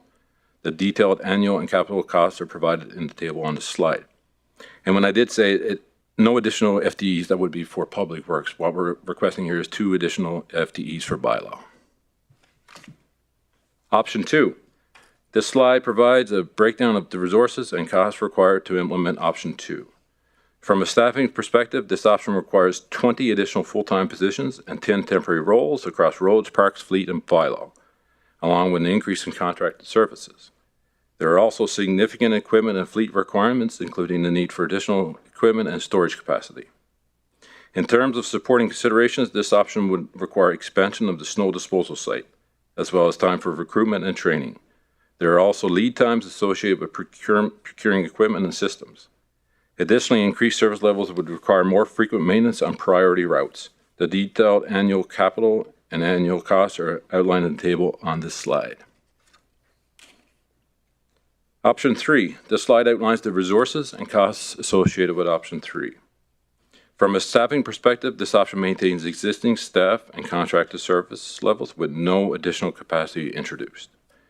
There are also no changes to equipment or fleet as current capacity is maintained. In terms of supporting considerations, the primary financial impacts relate to implementing a tow around the corner approach. There may also be a need for increased maintenance on priority routes to support that model. The detailed costs are outlined in the table on this slide. This slide provides a side-by-side comparison of the annual and the operating costs for all 3 options. As shown, option 1 is the more modern investment focused on targeting operational improvements within the existing structure. Option 2 represents the highest investment, reflecting the significant increase in staffing, equipment, and overall service level. Option 3 has the lowest cost as it maintains the current program with no additional capacity. And ultimately, the cost difference reflects the level of service improvements and responsiveness each option is designed to deliver. And with that being said, I'll pass it to Megan to talk about engagement. Thank you, Keith. We engaged with residents between May 11th and 24th through both online and in-person channels. We wanted to make sure they had multiple ways to participate and provide feedback. Online engagement generated strong participation, and we received 1,339 surveys through online, printed, and in-person events. We also had Pulse operators complete some over the phone. That level of participation demonstrates strong public interest in winter maintenance operations. We also hosted 2 in-person events at Mac Island and in Jubilee Center. These sessions gave residents an opportunity to speak directly with our staff and ask questions and share their experiences overall. Sorry, I should have been doing my own slides. So this just summarizes what I was speaking to.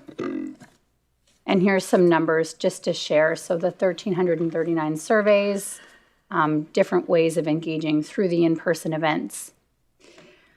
Overall, a few key themes came through very clearly during our engagement. First, residents told us that they want to see improvements to how often winter maintenance happens and how reliable those operations are. 93% of respondents agreed that changes are needed to improve the current program. When we asked people about their biggest frustrations, the most common response was that maintenance doesn't happen often enough or on schedule. We also heard from residents who said they move their vehicle as requested, but then the maintenance doesn't happen. What was interesting is that residents weren't just identifying problems, though. They were willing to offer solutions by supporting 77 in support, indicating that they would support, an increase to the winter maintenance budget if it meant streets could be cleared more quickly. Similarly, 69% said that achieving quicker, more reliable service through additional equipment and resources is very important. At our in-person sessions, people expressed frustration with the frequency of maintenance and wanted greater emphasis on priority routes. At the same time, many participants also recognized the hard work of crews during a challenging winter season.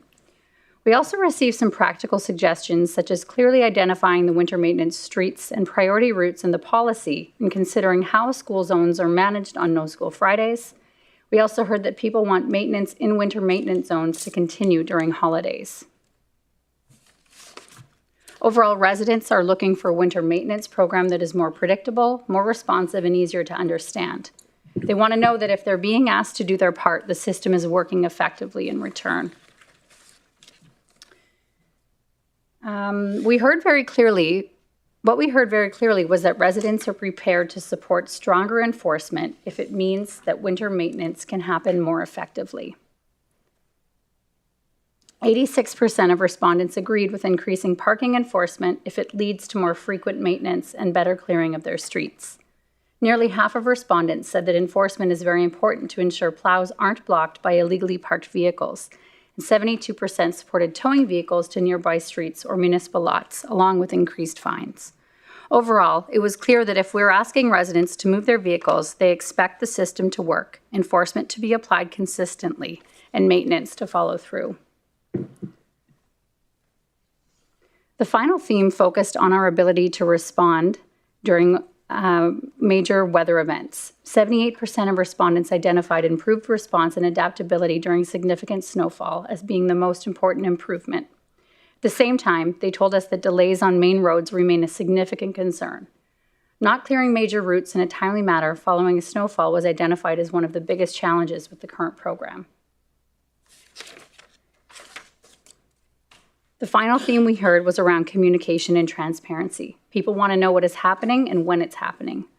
We asked them how we could improve communication, and there was a very clear preference. They want to see public-facing maps that show street-by-street progress. People also expressed interest in receiving information more directly, with 62% identifying SMS or text message alerts as a preferred option. This is being explored for future seasons by administration. It is also important to recognize that people are already getting information from us today. The primary sources are our social media channels, direct mailer, and electronic message boards, email subscriptions, and the municipal website. Residents want timely, practical information that helps them plan ahead and understand what's happening in their neighborhood. They want confidence that the system is working, because at the end of the day, communication doesn't clear snow, but it does build trust and confidence in the program. That's it for me. Thank you, Megan. To conclude, administration is bringing forward 3 recommendations for council's consideration. First, that council endorse option 1, operational improvements, as the preferred operational improvement. Second, that council endorse the foundational policy changes outlined, including enhanced enforcement, updated towing procedures, public-facing maps, and an extreme weather response plan to be incorporated into an updated program policy. And finally, the administration report back with a revised urban snow and ice control program policy for council's consideration. Before we end the presentation, I'd like to make 2 points.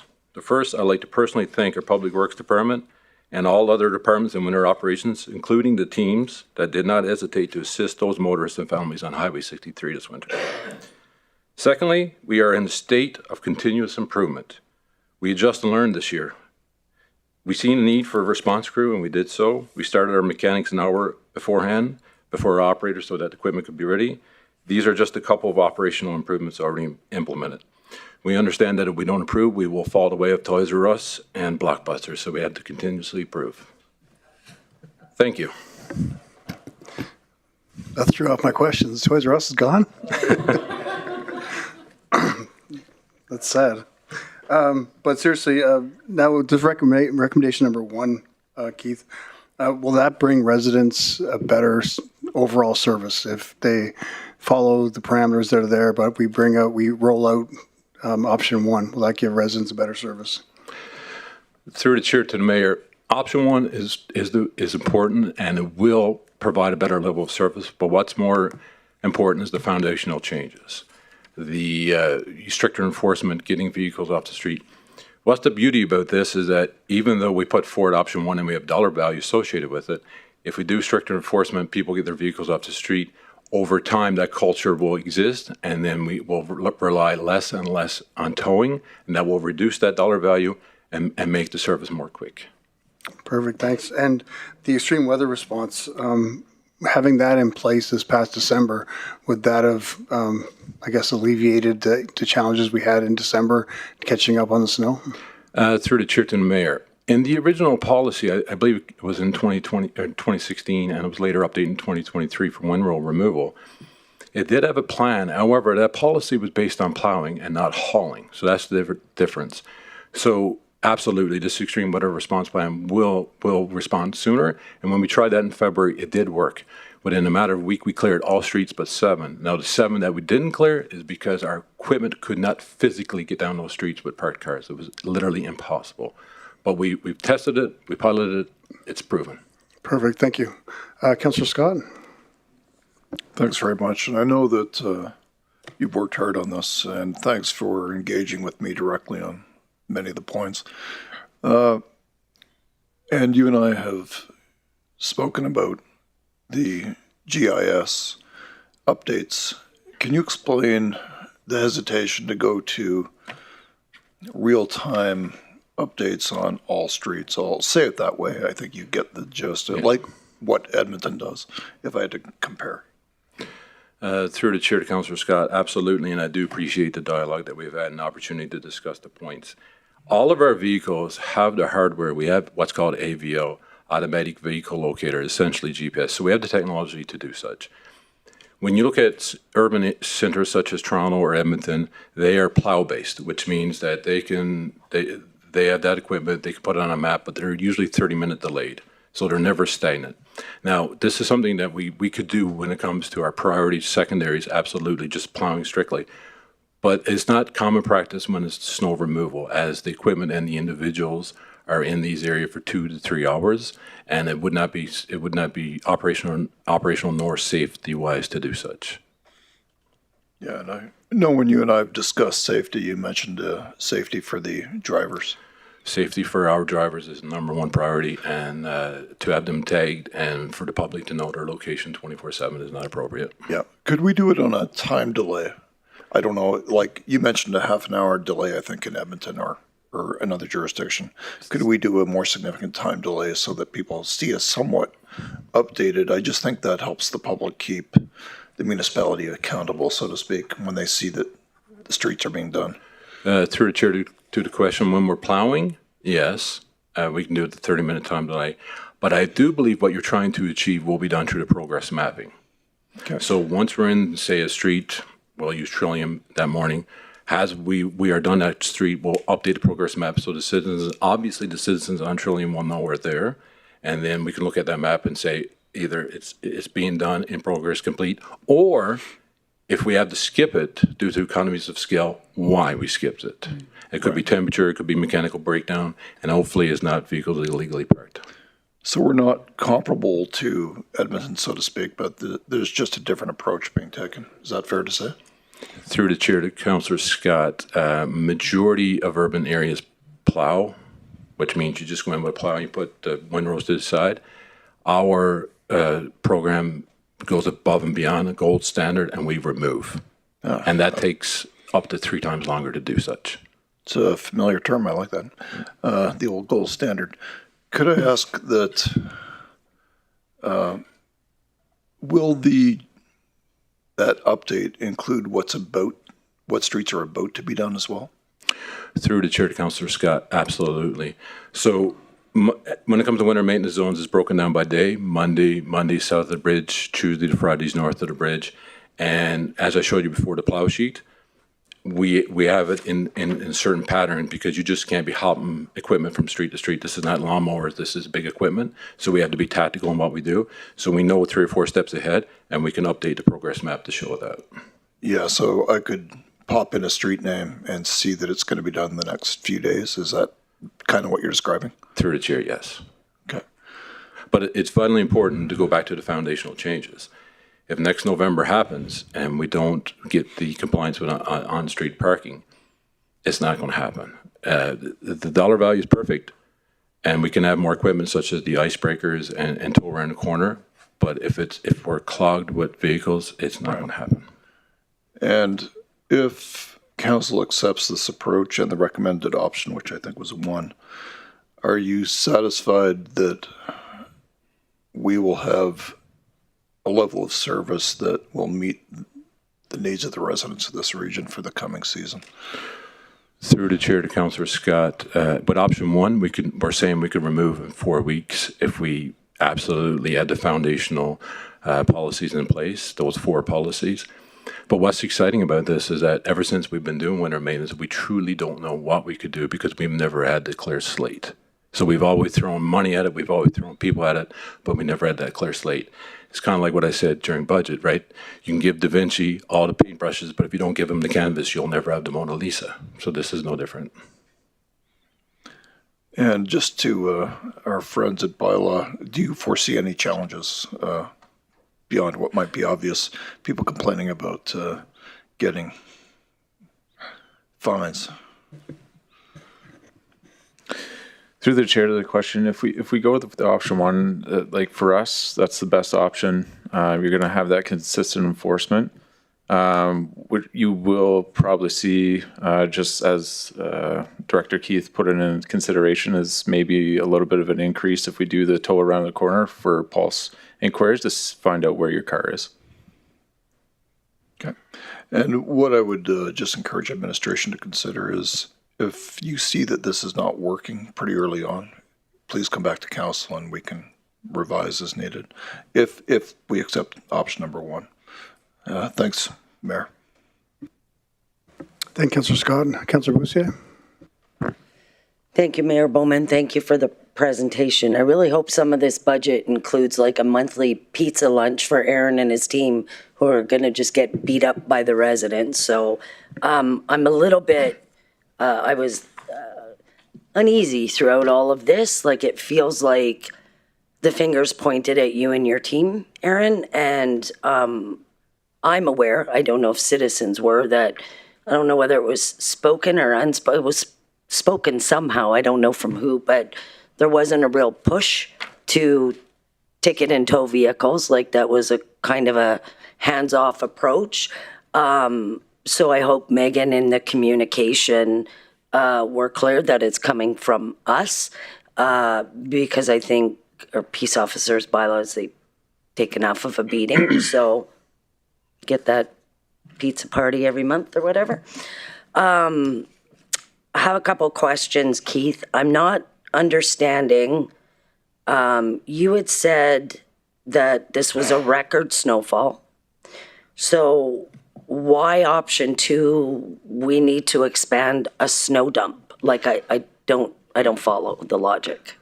Through the chair to Councillor Boussier, first I wanted to clarify, in no way, shape, or form was I blaming bylaw or... Oh, I don't think you were. And I want to put it out there, like we worked arm in arm for years on this, and it's nothing to do with Aaron or bylaw. It's absolutely that we get into and that's why I want to stress this so importantly. We get into November, the calls keep coming in, and then we're told to do differently. We did the tow around the corner. As soon as it got a little bit hairy, we backed away from it, and then we got the lot. And then we did the lot down by the river. That didn't work. We moved back. So really what we haven't had in this program is consistency. And that's, I should have put that as the fifth pillar, is consistency. We need to be consistent. So with option 2, we're expanding the snow dump. The snow dump right now accepts 500 cubic meters. The pond itself was built to 1 million. If we double it, it will be hit 100 million. Or, 1,000. However, we're not looking at more volume. What we're looking at is more trucks. So in a typical winter, we're looking at about 18 trucks per day out there bringing snow. This past winter, we had up to 35 trucks per day. If we double the service level from 4 weeks to 2 weeks, we could have 70 trucks, and everything is going to get clogged up. So if we don't expand the snow dump, if we don't have an egress in and an egress out, there will be traffic jams on Tower Road. There will be traffic jams coming up Thickwood. It's more not necessarily the volume of the snow that will be there. It's the volume of trucks. That's why we would need to expand the dump. Now, remember, when we look at the 3 options, option 2, even though it's the most expensive, is the fastest. It's the 2 weeks. And I said, as I said to Mayor Bowman, once we get going with this and we get some traction and we get into year 2 and year 3, we no longer have to rely as much on towing, and then we have more of a clean canvas. We could increase our efficiency and decrease the economics with this if it's consistent. Yeah, I understand. I support option 1 anyways. I'm just trying to go along on your journey here of understanding how it's 13 million when the capacity, so it's egress. You're saying it's 13 million for a different egress? That's the cost? Through the chair to Councillor Bustier, since the snow dump has been open, it's been open 5 years, 2 to 5 years, we've reached capacity. If we were to double the service level, then at that point in time, if we were going to spend any money into any type of traffic impact or anything to make it run smoother, it would make sense at that point in time to expand the pad. Okay. And then I do just want to point out, I'm not sure what's in the public, but there's a mention in the report about the increased calls to Pulse because we have heightened public expectations. And I think the public wants their snow removed, and the snow wasn't removed. I don't know that their expectations are any different than they were any other year, but this was a tremendously challenging year and snow didn't get removed. And I mean, we all had people sending us pictures of not a vehicle on the street and their snow not being removed. So I just want to say that I don't think the public is unreasonable in what they expected or that their expectations were heightened. I think what they asked for was fair. So in the contracted response crew for the option 1, you said it would be a contracted response crew and equipment upgrades, and then Aaron getting 2 more staff. That was the cost, but the service level wouldn't increase. Mm-hmm. So what is the contracted workers doing? Like, is it just that we can't do with what we have? We can't meet what you've set as a standard with the existing staff, even if Aaron and his team are towing? We can't meet that?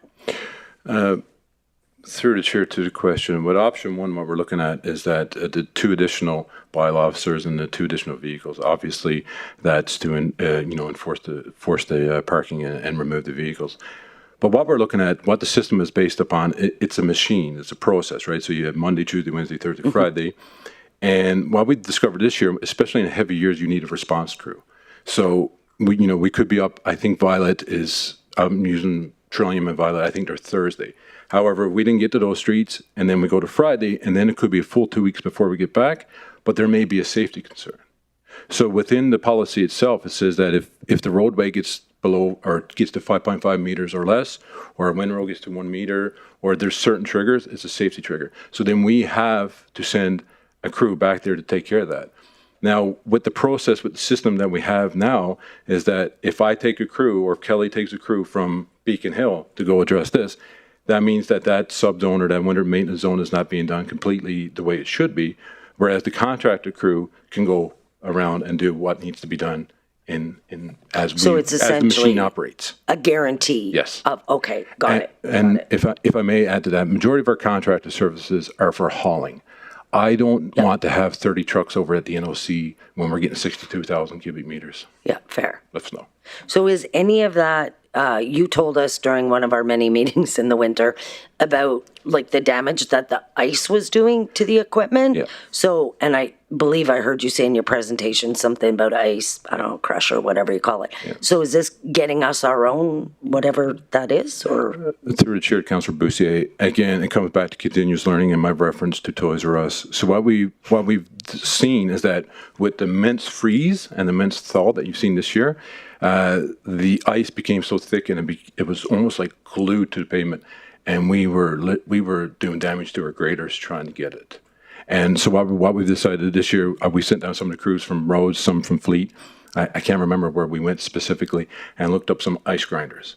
So when we get in situations like this, it's just an attachment that goes onto the loader. We'll take off the blower, put on the attachment, crush it up, and then that will be 10 times faster. It'll be easier on our graders, and it will be easier on our snow blowers. But that's in this 3.2? Yes, ma'am. Perfect. Okay, thank you. Thanks, Councillor Bussier. Councillor Vardy?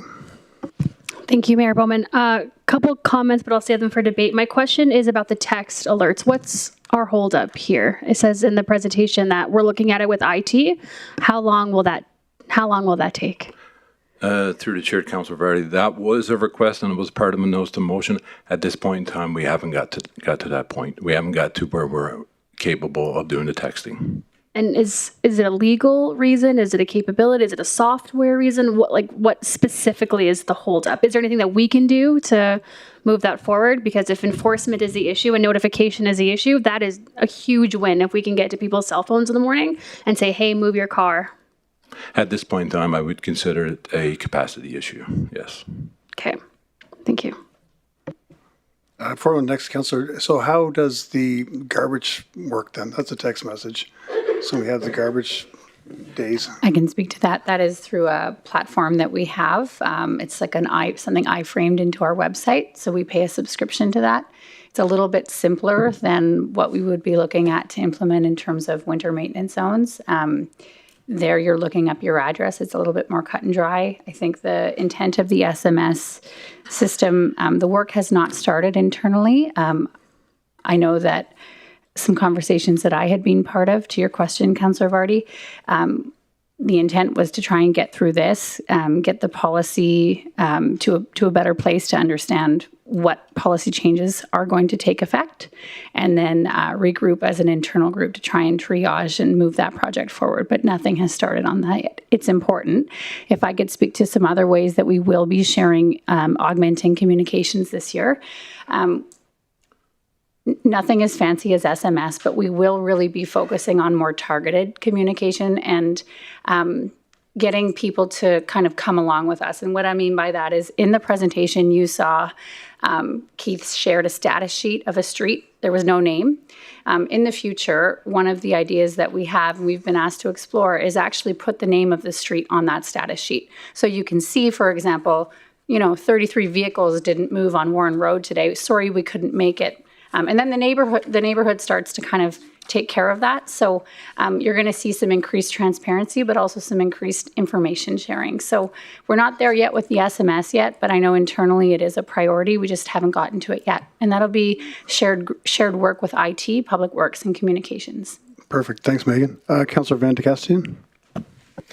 Thank you, Mayor. Aaron, just a question, Keith too. So the increased enforcement and the additional two bylaws seem to be kind of the linchpin of the policy changes here. What are the expectations around, say we go ahead with option one, about manning that up? Because I understand we still have 4 positions that we had for bylaw for the rural that were approved in budget that we still have holes in. How long are we going to take to get these extra 2 folks to pull this off? Through the chair to the question, yeah, you're absolutely right. Like we have 4 vacancies now for CPOs and then 4 more bylaw officers coming for the rural positions as well. So there is going to be a holdup for that. But as we get into our new policy or our new option, We're asking for the 2 because with increased enforcement, you are doing the entire zone now. You're not doing enforcement just on the streets that are just being done for that day.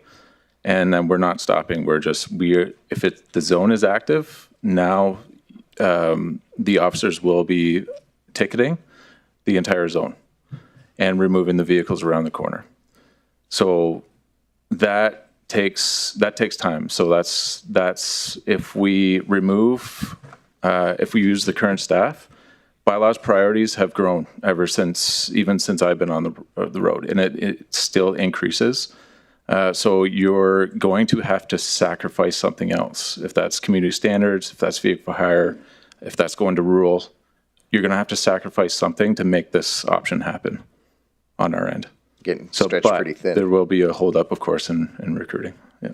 So Keith, with that being said, if it takes, I imagine the plan is if this is passed to implement for the coming snow season, if it takes longer than that, 6-7 months to get the additional two personnel, how is that going to affect implementation? Through the chair to Councillor Van Castian, fantastic question actually. So how I see that being backed up is that we have to tow around the corner, which will reduce time from 2 hours down to hopefully 30 minutes to 60 minutes. And with the increased budget of 1.7 million, we can get more tow trucks. And now, as you can see, I have 3 disciplines across this table. It takes 3 disciplines to run this program. Then we can work on getting out better communications and educating the people and utilizing those resources. So we can limp it along till we get those extra people. Exactly. And like I said before, the hope is that the first year or 2, there might be growing pains, but in year 3, year 4, Aaron's bylaw officers will be eating pizza every day in peace. Speaking of the toll around the corner as well, I know that was kind of talked about over the last few months. Big legal red lights around that. And you had mentioned in your presentation increased documentation. Has that all been fleshed out? Are we satisfied that we can manage that your officers can manage the increased documentation? I imagine a lot of picture taken, and we're satisfied that we're going to be covered. Yeah, through the chair of the question, to my opinion, yes, we are satisfied. We're going to make updates some of our own internal standard operating procedures, and there will be increased documentation, so increased pictures. Also, when we go and complete the contract with the towing company, they're going to have some onus on them to increase their documentation, take pictures, and we'll build that into the contract where we would be covered. Okay. Keith, I got just for clarity here on your slide for your extreme weather response plan, you got level 1, level 2, level 3. The response for 1 and 2 are the same, and the response for 3 is mostly the same except for 24/7 rolling parking bans. Are those just situational, or is that meant to level 1, level 2, level 3 be an increasing of severity? Because if we got deploy all resources is the answer for all 3, if all our chips are in at level 1, how do we do level 3 and say we're doing any better? Through the chair to Councillor Van Casten, you are correct. As we progress, then more resources will go as such to each response level. And as I mentioned before in the original policy, it did have somewhat of a plan built in. It was based on triggers, but we would essentially shut down residential. And as we move forward, we're not doing that any longer. So then this would kick that in to include with the primaries, secondaries. But I just want to add too with the tow around the corner, seeing we're having that discussion. We did try that in the past. The reason it failed was because the fine wasn't enough. When we charge 140, pay within seven days, $72, what we found is most people would say, you know what, for $72, I'll just go pick up my vehicle the next day. It wasn't worth moving, and it kind of backfired on us. So I think why I'm trying to say that is that the fine increases is important with this concept. Okay. So for the extreme weather response plan, it's a deployment and redeployment. Yes. Okay. And it's good to hear that we are taking some lessons learned from the past. If we go with option 1, is that giving you the go-ahead, or CAO, whoever can answer this, giving you the go-ahead tomorrow to start the hiring process for those 2 folks? Or do we need something else? Through the chair to the question, I think we have our next business case meeting Friday. So we would be progressing to move some of those quickly. Cool. One last question for, I guess, for Megan, for the, or Keith, for the progress maps, and you said the SMS stuff. Are we going to browser base that within systems we already have? Are we going to have somebody build us a brand new app?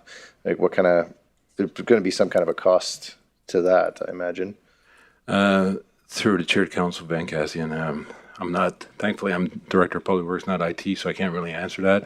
I'm assuming we would work with our GIS department. I do know our engineering technicians within Public Works can update the online mapping, so we would have that capability, but I'm not sure if it would be a new app or a browser. I'm not sure. I can add some clarity through perfect. the chair. So I know that these maps, versions of them exist already, so we aren't reinventing the wheel. They are made with the existing GIS software in-house by some team members. In Keith's presentation, he mentioned they would be updated 2 to 3 times a day. So I'm guessing that would be your staff working with GIS. And then they would be made publicly available on our website.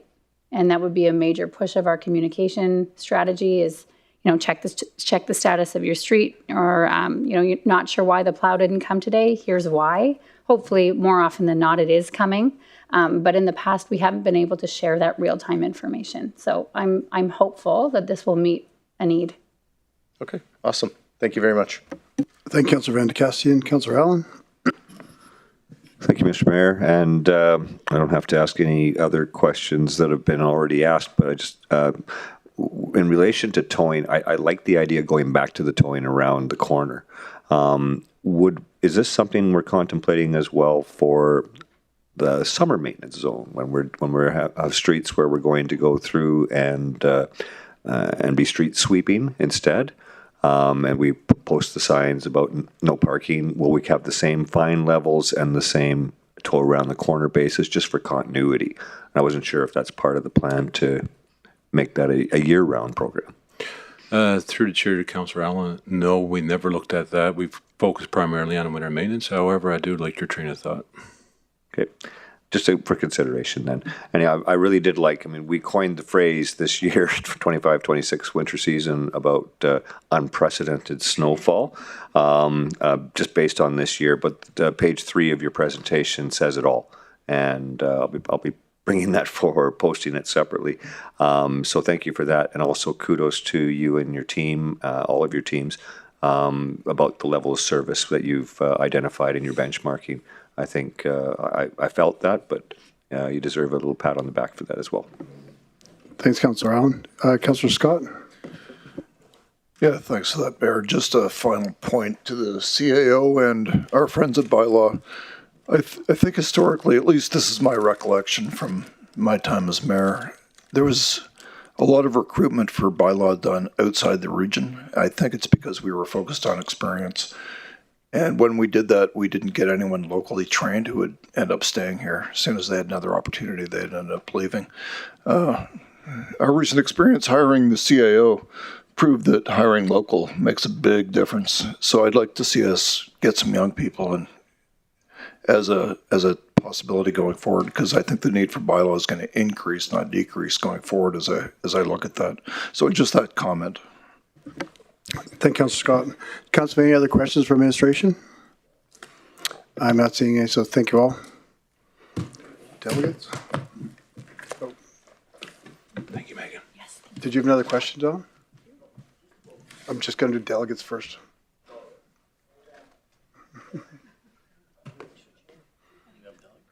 Yeah.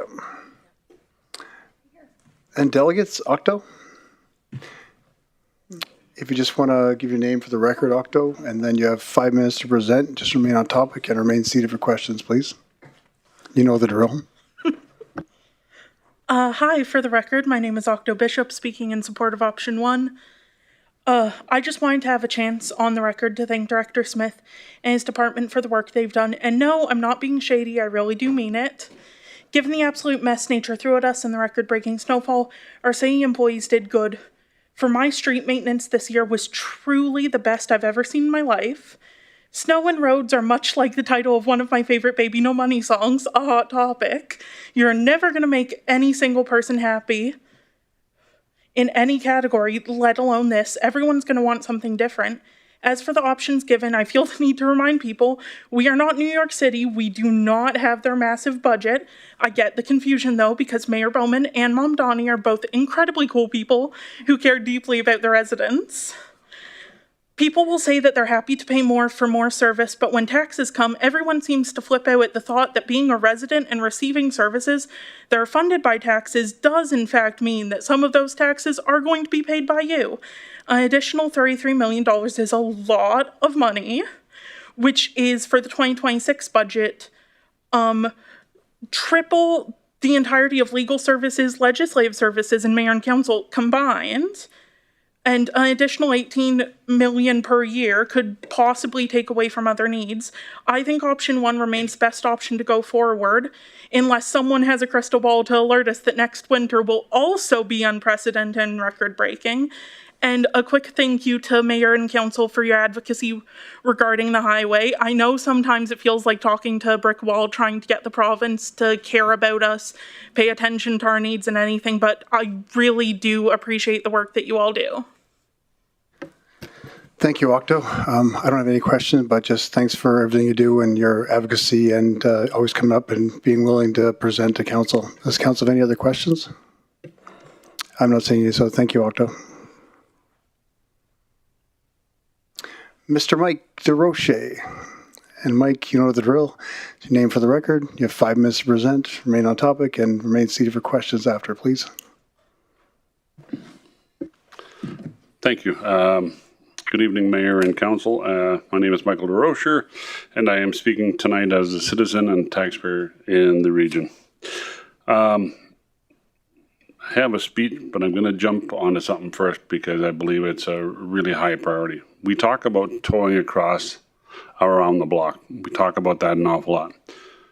We have capacity issues with where we can put those vehicles in several different ways that create a major problem.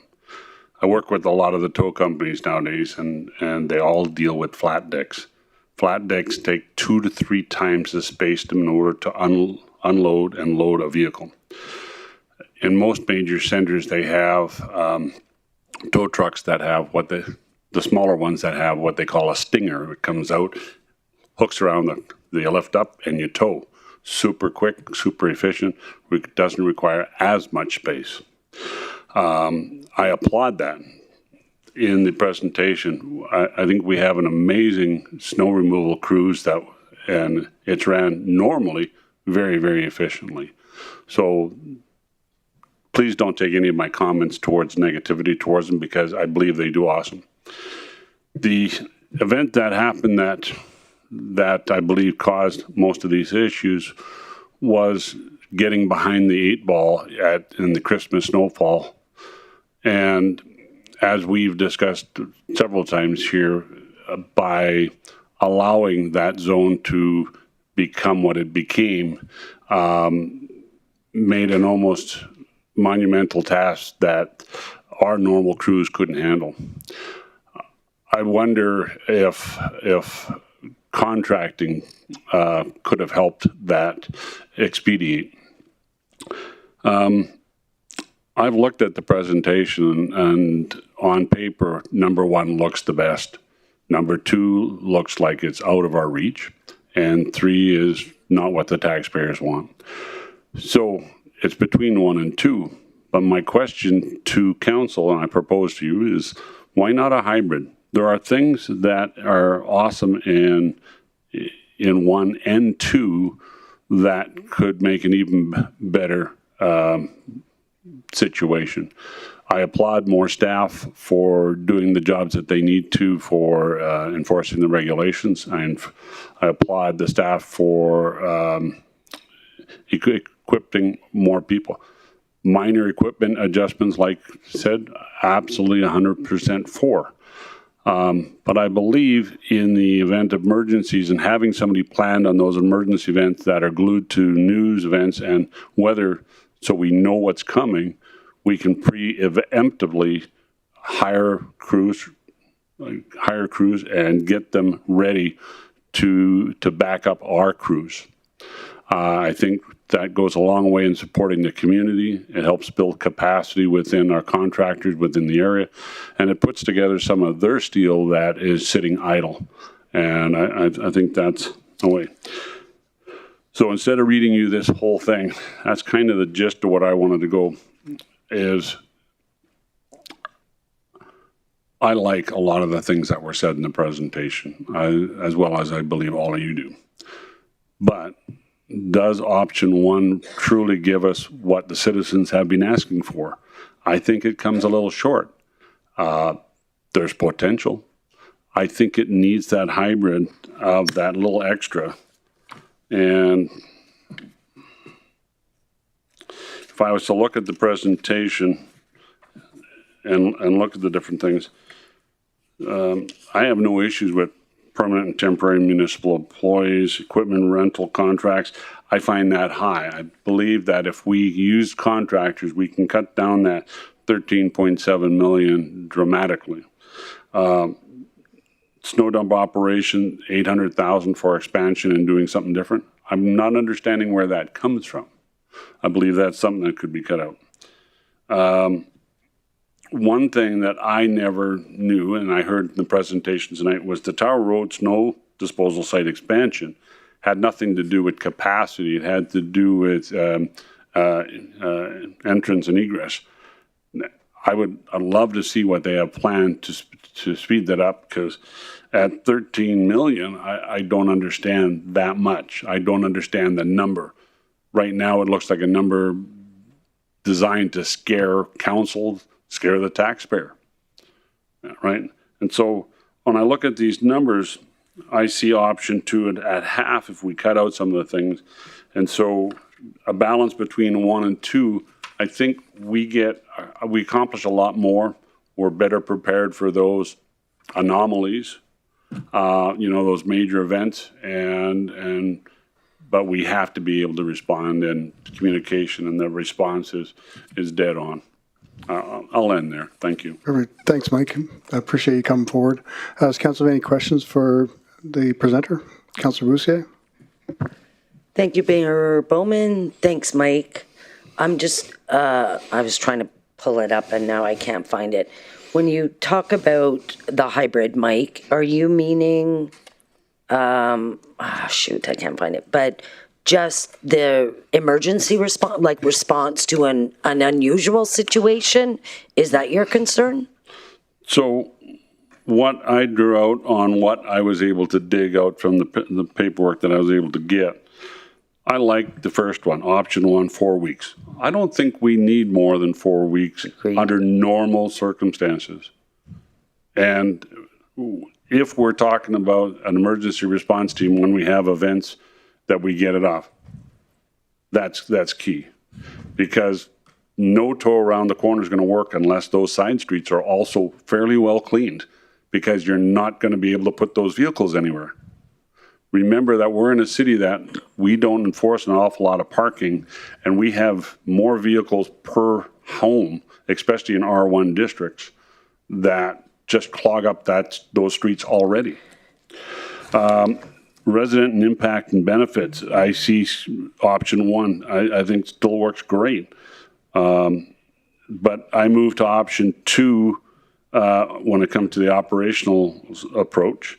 I see us moving more to option 1 when it goes to infrastructure and equipment needs. And that I agree with that. Full-time equivalency and contracted resources, I see an option 2, or at least a blend in there. In that. Now, looking at that, it takes that 33 million down to about 17 million, and it increases option 1 by about 13 million. But look at what you're getting, and the increase to the snow dump as far as the egress and out, that's going to be there for the next umpteen years. When we look at this event from last year, it's truly an anomaly. And so I don't want us to build a Taj Mahal type of system that covers everything, because our system works fairly well normally. Unfortunately, there was a certain set of events that just pushed us into behind the 8 ball. Through the chair, of course. Yeah, so it's okay, I got you. And thank you about the point for the capacity to handle where we tow. That's a really good point. We might have to do some research on that first. But thanks, Mike. I got your point now, so I'm making notes. Appreciate it. Thanks, Councilor Bussier. Councilor Weigel? Thank you, Mr. Mayor, through the chair. Thank you, Michael. Just trying to understand kind of where you're at. When you were talking to Councilor Bussier, you said that the 4 weeks was a good measure for service level. And so if the director says that they can hit that service level at option 1, why would we add the extra resources then in option 2? Well, you have an emergency preparedness thing, which that would help to deal with. But when that happens, when it happens and we have those snowfalls, we have to be ready. And the only way you can do that is by increasing that capacity in my vision. Like you said, almost all the things they talk about has that resource. The 4 weeks, as far as the snow removal goes, if you are removing it, which we all encourage, because you need that to implement almost everything else in that plan, you have to have that snow hauled away. So you have places where you can put cars, and that you need the officers to be able to go out there and do their job and get those people understanding. I like the increase in fines. It's horrible, but it also it takes on, because it pays for the towing, which means the tow companies aren't worried about getting payment from individuals who just leave their cars. Yeah, they get paid for their service. That's incorporated in there. So $150 for the tow as a contracted rate, and then another $200 for a fine. You've got $350, $400. It's going to put a bite into your wallet, especially if it's multiple times. That's the deterrent that I heard tonight that they're talking about. Yeah. And that's part of the key. So I don't think with our current staffing, we can meet that need. And but the director said we can. But the director said we can. History says otherwise, in my opinion, as a citizen. So in my house, I've lived on Eglert Drive my entire life. Yep. I've seen all come. We've always had wonderful snow removal. It's a main drag. It's a bus route. Last year was probably the worst I've ever seen in the entire time I've lived here. Yeah. But when they did come to remove it, because of the events that happened with the melting and the freezing, the melting and the freezing that happened in January after that historic snowfall, they couldn't break through. Yeah. They did not have the equipment to do that. So I applaud the upgrade in the equipment. But it took them 2 to 3 times. Now, had they acted the WMZ zones back up and removed that snow as it fell multiple times, it would have been cheaper. It would have been better on equipment, and it would have been better on the citizens because, listen, we couldn't even get into our driveway unless we took a side approach and ramped up where they hadn't, because the ice was over 4 inches thick on top of the driveway. Yeah. And we saw them struggle with their heavy equipment. Even the loaders had issues with that ice and couldn't get all the ice off in front of our house. Yeah. No, I agree. And I think Director Smith talked to that. I think in option 1, they're upgrading the graders either way to the ice chippers. Yes, that's an add-on. And in option 1, we still have the ability to, in the extreme weather conditions, to bring on contractors to create the service level that's still there. And in the upgraded increase to the $3.5 million, there is enough money there to pay for the tow trucks, I think is exactly what Director Smith said. And so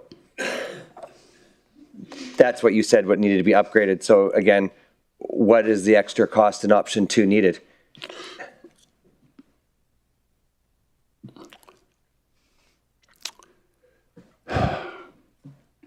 When we had fires in this location, and we built infrastructure around being prepared.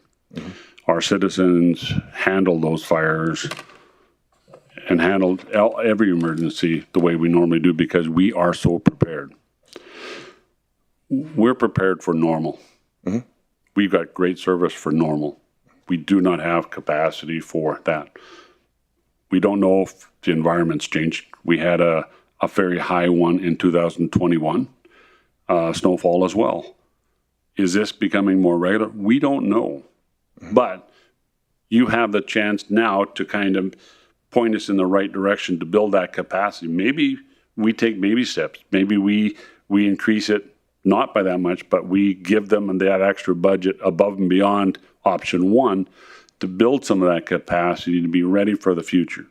But what are you building? I guess that's what I don't understand is, can you help me understand what would we be building beyond what Director Smith said we needed in option one? Like, I'm not hearing anything actually different needed. Okay, so in option two, where it goes to 2 weeks and all that, they talk about increased capacity. And they use the same words in option one. But I believe they're two different things. There's a minimal increase, and then there is the next level increase. I believe we're talking about the next. I believe some of the special equipment needs to be bought by the RMWB. But those contractors are best used with the equipment that they currently have and not expanding. So what I did not see is more contracted use in option one. Now, if there is, that may settle a bunch. Okay. But they would still need to have the budget ready to be able to exercise and get into it if they need that. And I guess to some extent, that's what we're talking about is that a pre-approved budget where it said, listen, this happens, you make sure that gets done. Okay. Awesome. Thank you. Thank you. Thanks, Councilor Weigel. Does any council have any other questions? I'm not seeing any. Thanks, Mike. Thank you. Councilor Scott, would you like to make a motion? Yeah, thanks for that, Mayor.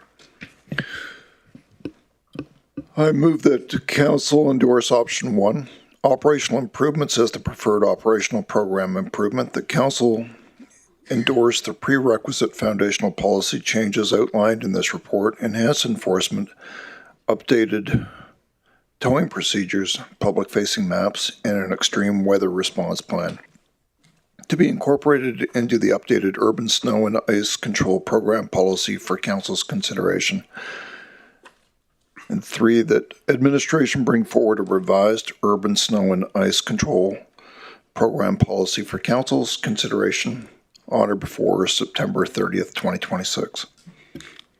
Thank Councilor Scott and thank you, Councilor Vardy, for the second. Councilor, any debate, discussion, or comments? Councilor Vardy. Thank you, Mayor Bowman. A couple of comments. Sorry. Something that we kind of touched on, but I really think is important to mention is thank you to administration for the work that you've done here, but it's also up to us as residents to make sure that we're doing our parts and removing those vehicles off the street. 287 vehicles on one day. We can have all the equipment, we can have all the staff, but if we aren't moving the vehicles, we can't get the work done.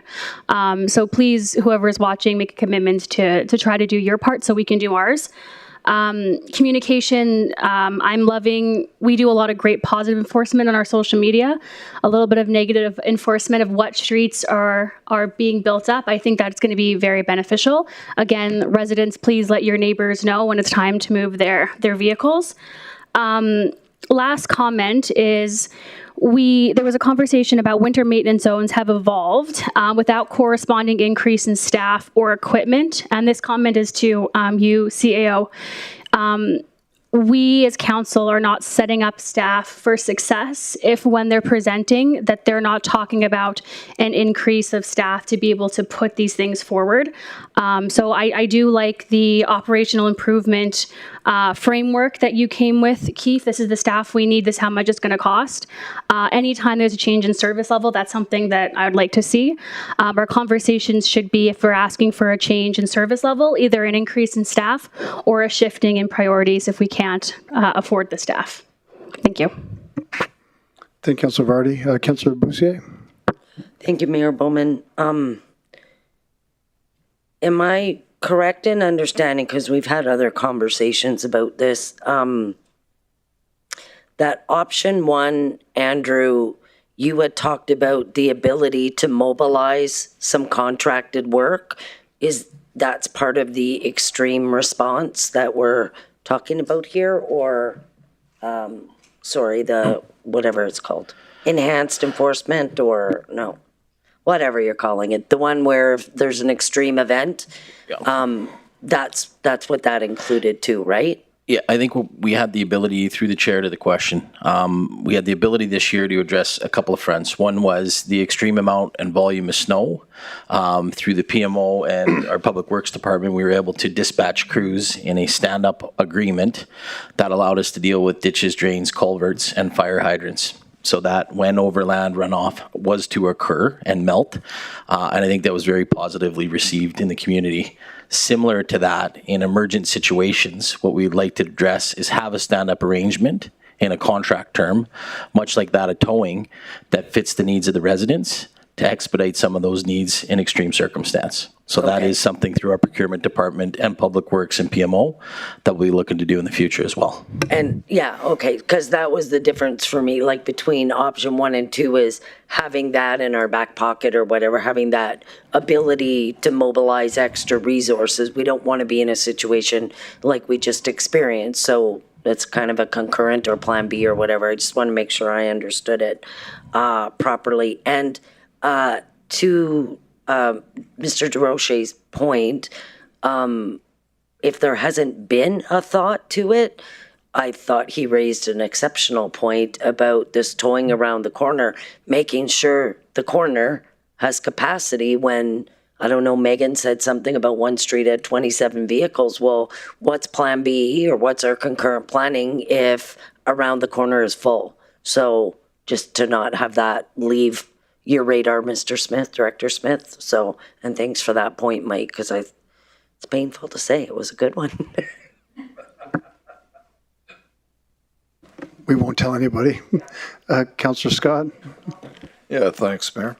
I just wanted to praise administration for their efforts. And we live in a winter region, and this is a real quality of life issue for everybody that resides here, from elders to young people. So I would certainly encourage everyone to support the motion. This is a big change. I consider it a big change, even though it doesn't seem like a lot. And we have a CAO that we trust. The CAO is nimble. He can bring anything back if this isn't working. Administration's made that commitment. I do consider this a first step. We'll just see how it goes, and then we'll make adjustments as we go, as in everything else we do here. But I'm feeling pretty confident that this is a good first step. So I'd encourage everyone to support the motion. Thank you, Councillor Scott. Councillor Allen? Thank you, Worship. I think option 1 is the one for me, primarily. Just if we look back over the years, we could have, we discuss snow removal every year, and it's over the years. And then we're always trying to make improvements and change our operational fabric, and policy keeps getting changed. We don't know what's going to happen next year. And so I don't like the idea of buying a whole bunch of equipment and getting geared up for another season exactly the same when we could have another season like we'd had in 2024. That happens all the time. I remember the year Councillor Scott and I got elected to the legislature. It was October the 12th we had a snowfall. Then that was and it stayed for the year. And it was unprecedented to get it that early. And the province didn't have contracts for snow removal until October 31st. Yeah, weird, eh? They didn't have any contract. Well, never mind. I'm not going to go there right now. But it was, but they weren't in place. So that caused problems, and suddenly the world is a disaster. So we could get prepared, and at one point we were growing this community to be for 250,000 people. Now we have a region of our town, or a subdivision, that's designed to hold 36,000 people. And, we got a lot of land left to go there. So we can overbuild, we can overdesign, we can capacitate. Don was absolutely correct. our CAO can be very nimble, and then if we need more at the time, we can get more. We can get more contractors. We can get more equipment on the road through other sources. We don't necessarily have to be the provider of that equipment. So I thank the administration for bringing forward these options in this report. I think it's well thought out, and I think it's a big step in the right direction as far as the communication's concerned. That's improving every year, and I think we'll have opportunity in the future, and every year we'll have a lessons learned. So yeah, let's move forward, and like I say, next year we'll have this discussion again. Thank you, Councilor Howden. With that, I also will support the motion, and I do want to thank administration, especially communications, for getting engagement out to the community so fast and bringing this around so fast, such a speedy turnaround since Councilor Scott made the original motion. So we do thank you for all the work, and we look forward to a good snow season year. With that, I will call for a vote. Councilor Marcel online? In favor? Thank you.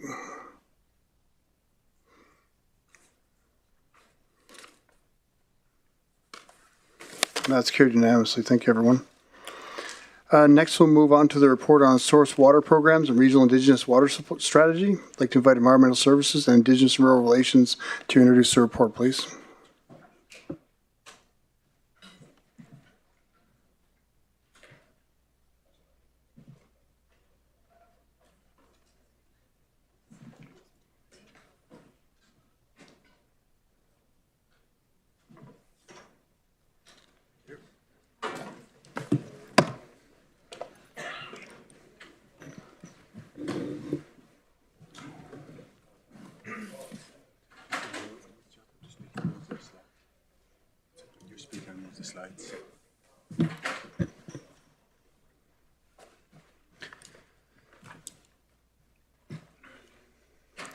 Good evening, Mayor and Council. For the record, my name is Antoine Rem, Director of Environmental Services. With me tonight are Graham Brown, Manager of our Technical Services branch and main contributor to this presentation, and Dennis Fraser, Director of IRR. During the February 2026 budget meetings, Council directed administration to enhance water quality monitoring region-wide and approved $500,000 over 3 years to support a comprehensive monitoring program that informs future decisions. Today, we will explain what our plan is to complete this request. Because of the size of the scope in front of us, administration's plan is to implement a three-part approach. First, we will formalize an internal source water monitoring program to standardize and expand data collection and reporting. Second, we will implement a public-facing source water protection program that will help us identify watershed risks and develop protection plans for each drinking water source. And finally, we will develop a regional Indigenous water strategy to support Indigenous rights and jurisdictional considerations, relationship building and collaboration, and communication related to water protection.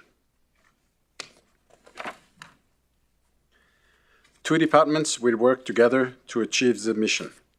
Environmental Services, who will focus more on the technical side of things, and IRR, who will focus on the political and relationship side of things. Again, given the workload in front of us to deliver the mandate, 2 new positions will be dedicated to this project. 1 position in IRR and 1 position in Environmental Services. As mentioned earlier, Environmental Services will focus on technical delivery, monitoring, and data management, while Indigenous and Rural Relations will focus on engagement, relationship building, Indigenous collaboration, and community leadership. Let's dive deeper in what the Water Source Program covers. For Council's awareness, all municipal drinking water systems in the region use surface water as a source.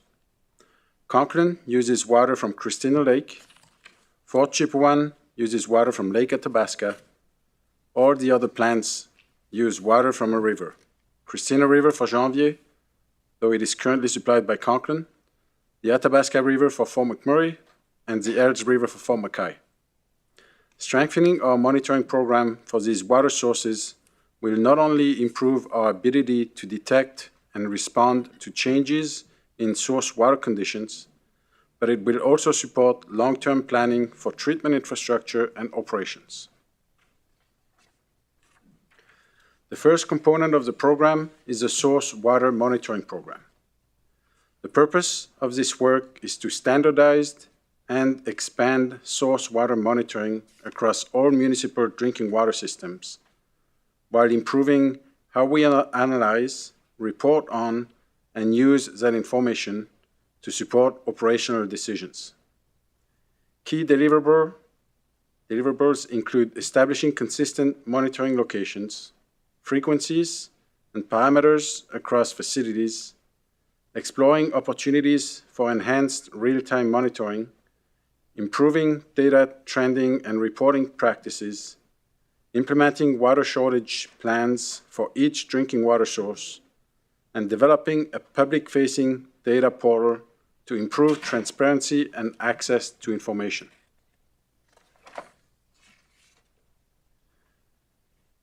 Monitoring tells us what is happening in our source waters, but protection planning helps us understand why it is happening and what actions may be needed to reduce risks over time.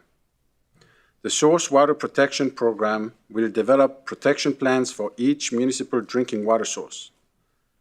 These plans will identify watershed risks, align monitoring activities with those risks, and help guide future protection efforts. This work will require collaboration with external partners and watershed stakeholders, including participation in existing water committees and regional monitoring initiatives. The resulting plans will help identify future opportunities for risk mitigation, policy development, infrastructure improvements, emergency preparedness measures, and education and partnership initiatives. The third component of administration's approach is a regional Indigenous water strategy. Given the importance of water to Indigenous communities throughout the region, administration recognizes that meaningful collaboration must be a foundational part of this work. I will now turn it over to Dennis to discuss the Indigenous water strategy in more details. Good evening, Mayor and Council. For the record, my name is Dennis Fraser, Director of Indigenous and Rural Relations. As Antoine mentioned, the third part of this work is the development of a regional Indigenous water strategy.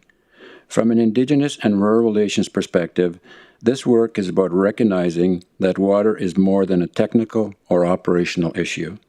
Water is tied to rights, culture, community well-being, land use, and relationships with First Nations and Métis communities.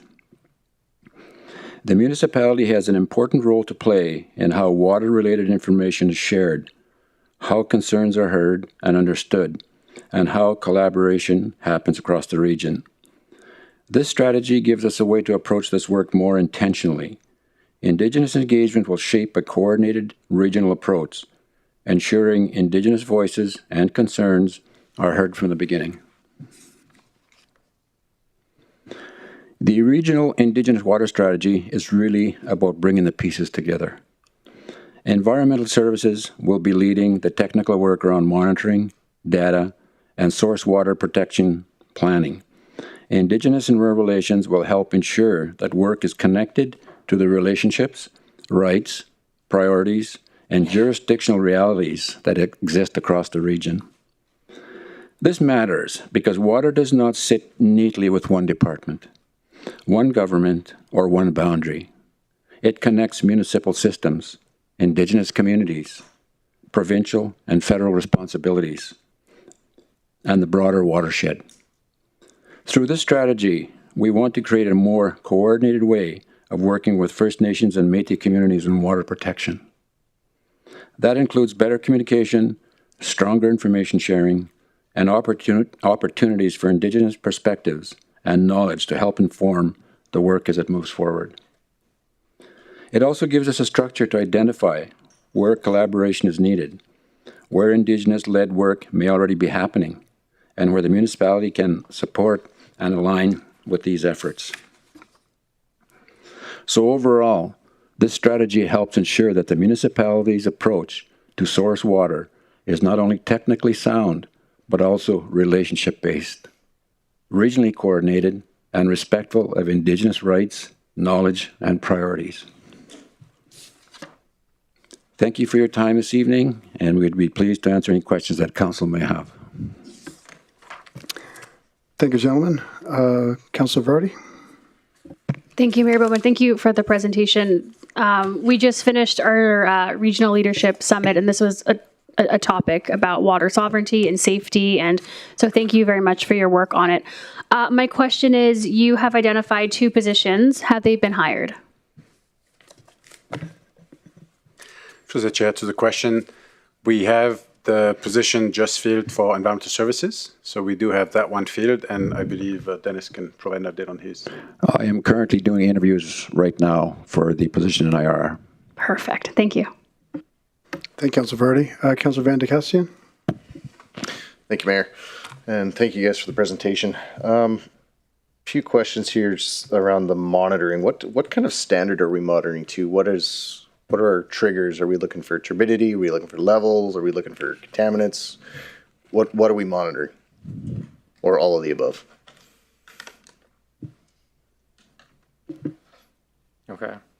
So there's a couple different classes of monitoring that we look for currently. There's operational monitoring that we look for that influence our operational decisions within the treatment process, how we adjust our chemical dosages, our plant flow rates, our filter runtimes. There's also regulatory mandated monitoring, and that's focused more on ensuring that adequate disinfection is being met. These are limits that are instituted by the province and documented in our provincial operating approvals that exist for each of our water systems. Now, when it comes to the source water monitoring element, the province mandates basic information that you monitor as it would influence your operational decision making. It does not dictate heavily additional monitoring beyond that would influence quality, that would influence quality. So the monitoring that we're looking at is more to look at addressing community concern, but also to provide more, we'll call it forward-looking information for our operational decision-making. For example, when we pull water from a water source such as Lake Athabasca or from the Athabasca River, having additional monitoring equipment at the point of diversion allows us to have more heads up of what's coming into our plant and what may be detained in our raw water storage ponds before it enters the water treatment process. So if we have an idea of what is coming ahead, then we can react proactively to adjust our treatment process, our coagulant dosages, and such. So is our plan to monitor at the intake only, or are we monitoring upstream, downstream, within the water body? Or where are we putting our responsibility in this? So from a municipal jurisdiction, like our responsibility is at the intake.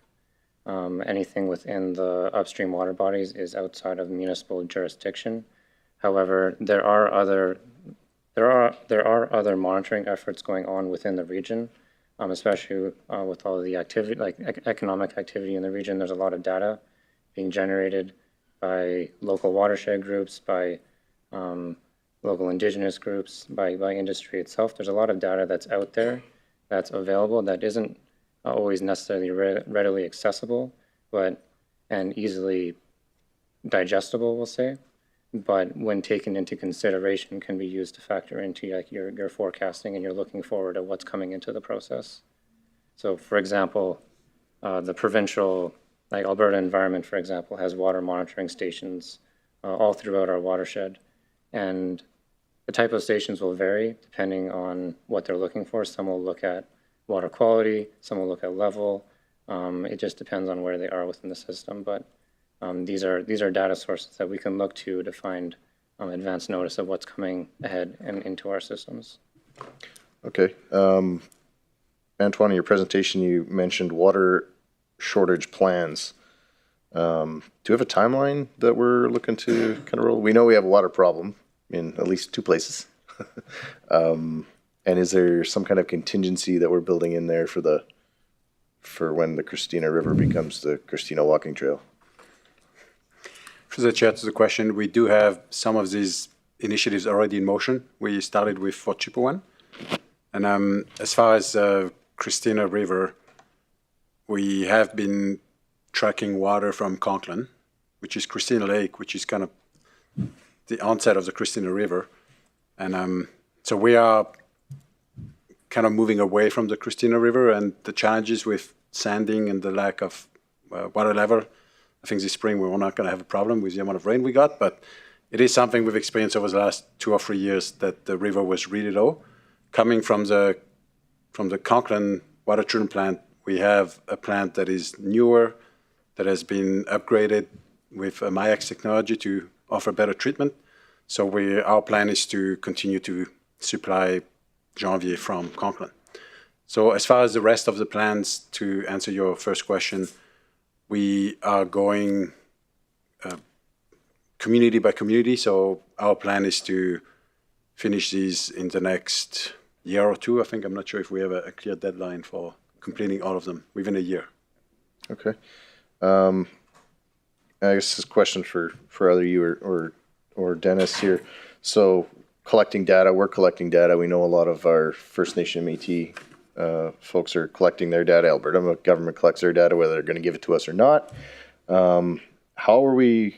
What is the culmination of that data? Are we going to have a group of, the municipality or First Nation Métis partners? How are we going to quantify this? Or are we just all going to collect separate data and they're going to measure this, we're going to measure that, and we're going to say we're measuring something? Through the chair to the question, maybe I'll take the first stab at this. And just going back to your previous question in regards to Janvier Conklin. Now, we've been working with them some time, and one of the things that makes this position, or what we're doing, quite attractive is that water sovereignty.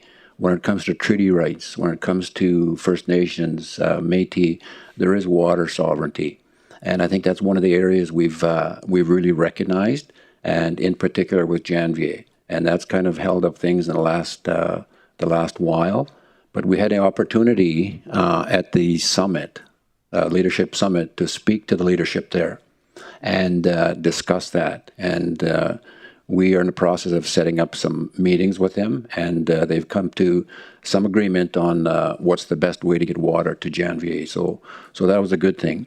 The second part of your question is that we are probably playing catch up when it comes to Indigenous water, in a sense that most nations around here, the 3 nations up in Fort Chip, some Métis communities are having water conferences and sharing information. We have been invited, and we will be going this fall to Métis Crossing, and there's a water conference there. So that's one of the places we'll go, share information, and that's the intent of my position, to do a lot of that type of work.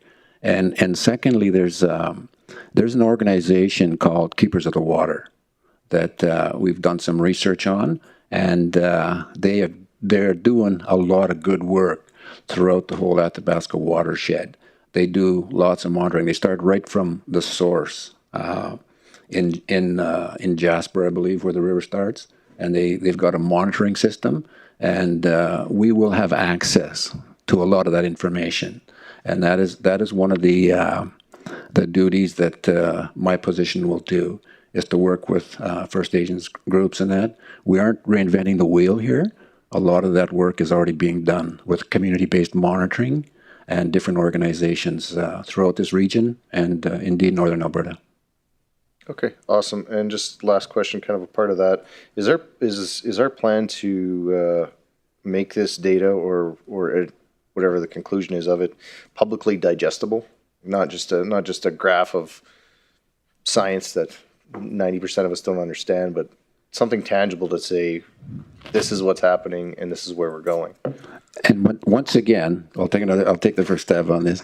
Once again, that's the reason for the partnership, because I'm tied to the hip with these two gentlemen here in regards to water issues and that, and they're the technical people. They have all these charts and graphs and studies that I have no idea what they're talking about or what is being measured or anything.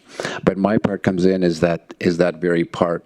How do we make this understandable? How do we drill it down to the land-based users? How do we deal with the elders, and so they can understand at that level? So that will be my piece of it, and so that's why it's a good partnership on where we're going with this. And through the chair, if I can add to that, our plan is to make this information available to the general public. And back to your previous question, there is a lot of data out there between the different jurisdictions.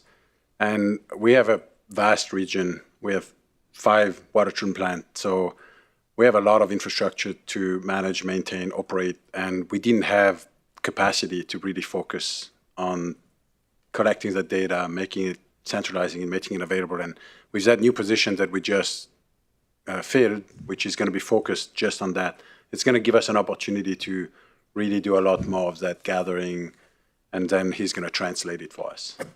So, awesome. Yeah, I love it. Thank you. Thank you, Councillor Van de Castien and Councillor Boussier. Thank you, Mayor Bowman. Thank you for the presentation. I'm sorry I missed your name, techie guy.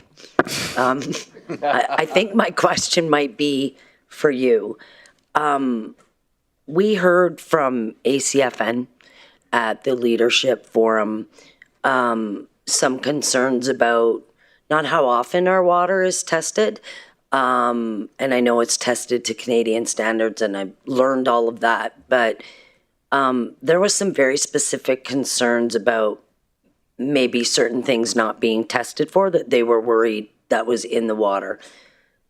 So my question is there, across you water people's world, is there other standards that are maybe considered a better standard to measure against than our Canadian one? Or like, where does ours fit? I don't know, man. I get a bottle of water, I drink it. I turn on my tap, I drink it, but I'm not downstream either. So I just, I don't know. So my name is Graham Brown. Sorry, I forgot to mention. And my apologies, yeah. Through the chair to the question. So when I talked about the operational monitoring and the regulatory monitoring, I guess there's a third category here, and that kind of falls within our enhanced monitoring program.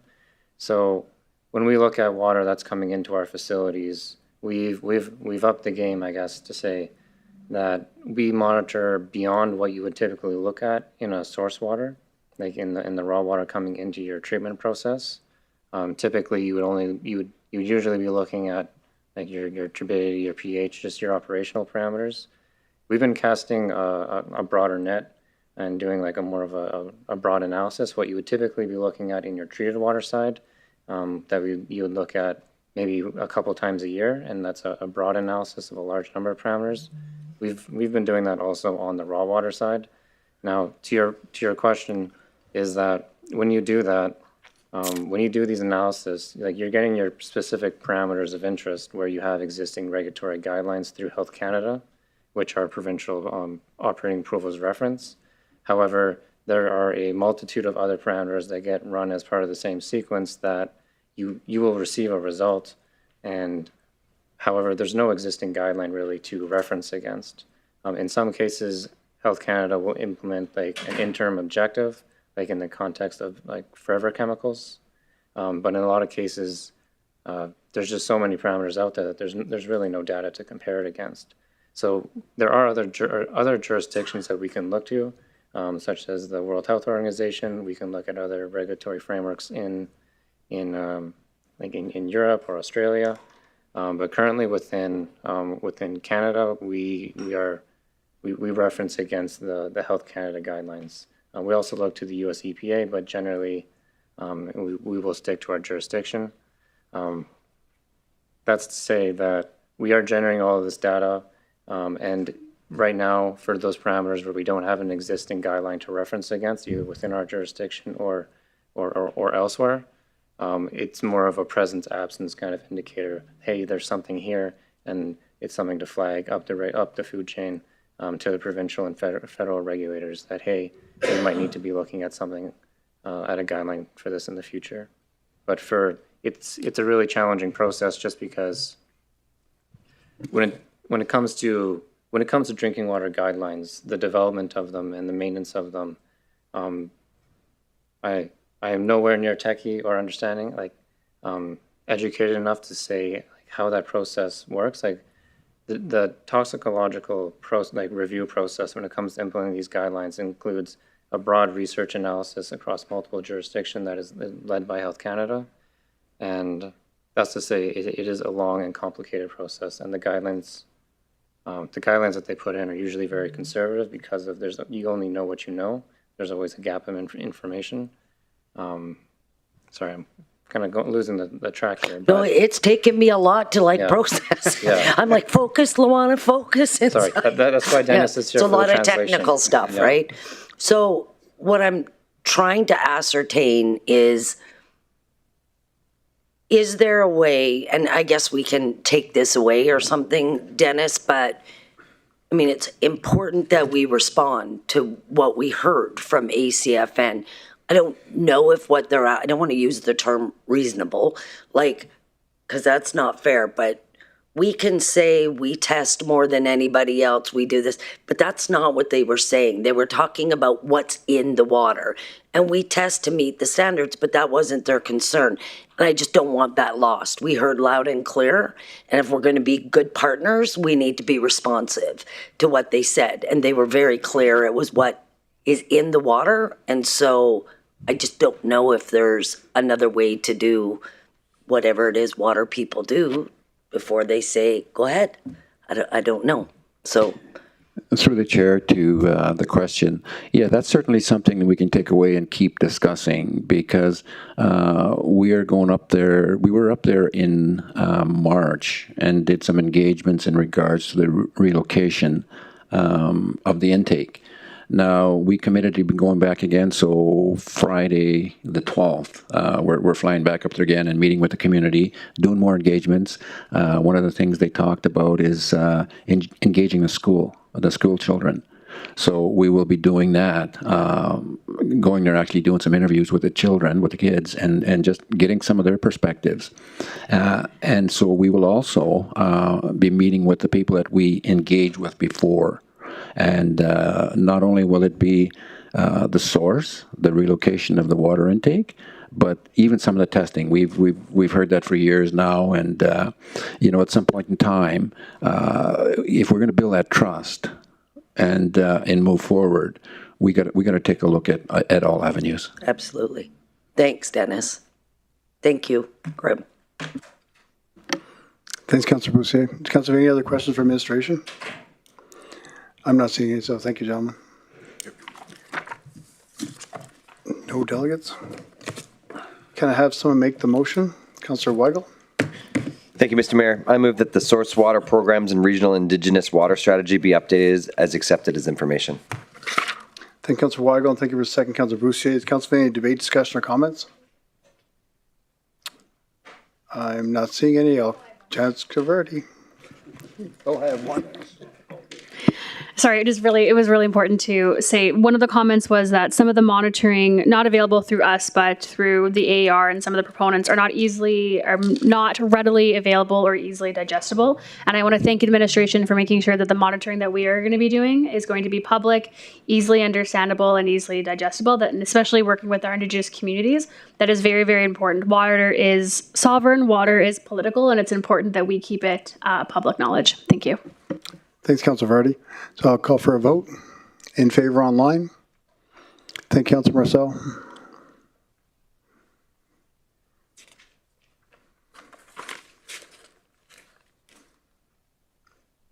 And that's carried unanimously. Thanks, everyone.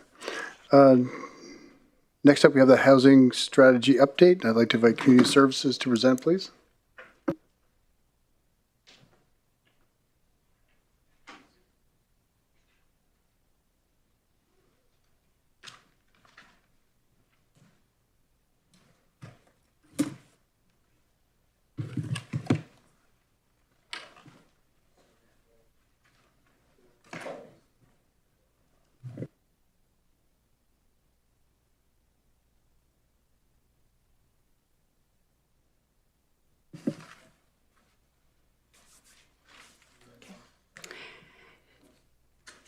Good evening, Mayor and Council. For the record, my name is Tony Elliott, Director of Community Services, and with me this evening is Patricia Scantleberry-McInnes, President and CEO of the Wood Buffalo Housing and Development Corporation, and Alex McKenzie, Board Chair. At the March 24th, 2026 Council meeting, administration was directed to collaborate with the Wood Buffalo Housing on how a housing strategy can be achieved and report back to Council before summer recess. Administration met with Wood Buffalo Housing on April 16th, May 8th, and May 29th. While the Council report before you this evening was submitted to Legislative Services earlier in May, there have been ongoing conversations, including a virtual meeting with City Spaces, who is the consultant hired to complete the housing needs assessment, and Wood Buffalo Housing as recently as May 29th. The approach to a future housing strategy and housing needs assessment remains under development, and the collaboration between administration and Wood Buffalo Housing continues. We are aligned in using a process-driven approach rather than a timeline-driven approach to ensure necessary updates can be made without time constraints, like those imposed on the original Housing Needs Report. We also acknowledge that there will be costs associated with completing this work, and we will have more information as we move into the 2027 budget development cycle. This concludes our update, and we welcome any questions you might have. Thanks, Tony. Thanks for the presentation. Does Council have any questions? Councillor Bussier? It's remarkable you're ready, like you didn't even know I was pulling it. I only pulled this for one reason, and it was the money. There was no money attached to asking Wood Buffalo Housing to do this, and so I want that spoken to and attached to. Like, how much was the one that was just done? What do they call it? Cityscapes? Cityscapes, I think. City Spaces, sorry. Oh, okay, City Spaces. Like, how much was that? Through the chair, I don't know the answer to that question. Rachel? I don't. Maybe knows? Or Janelle? I'm consulting with the manager.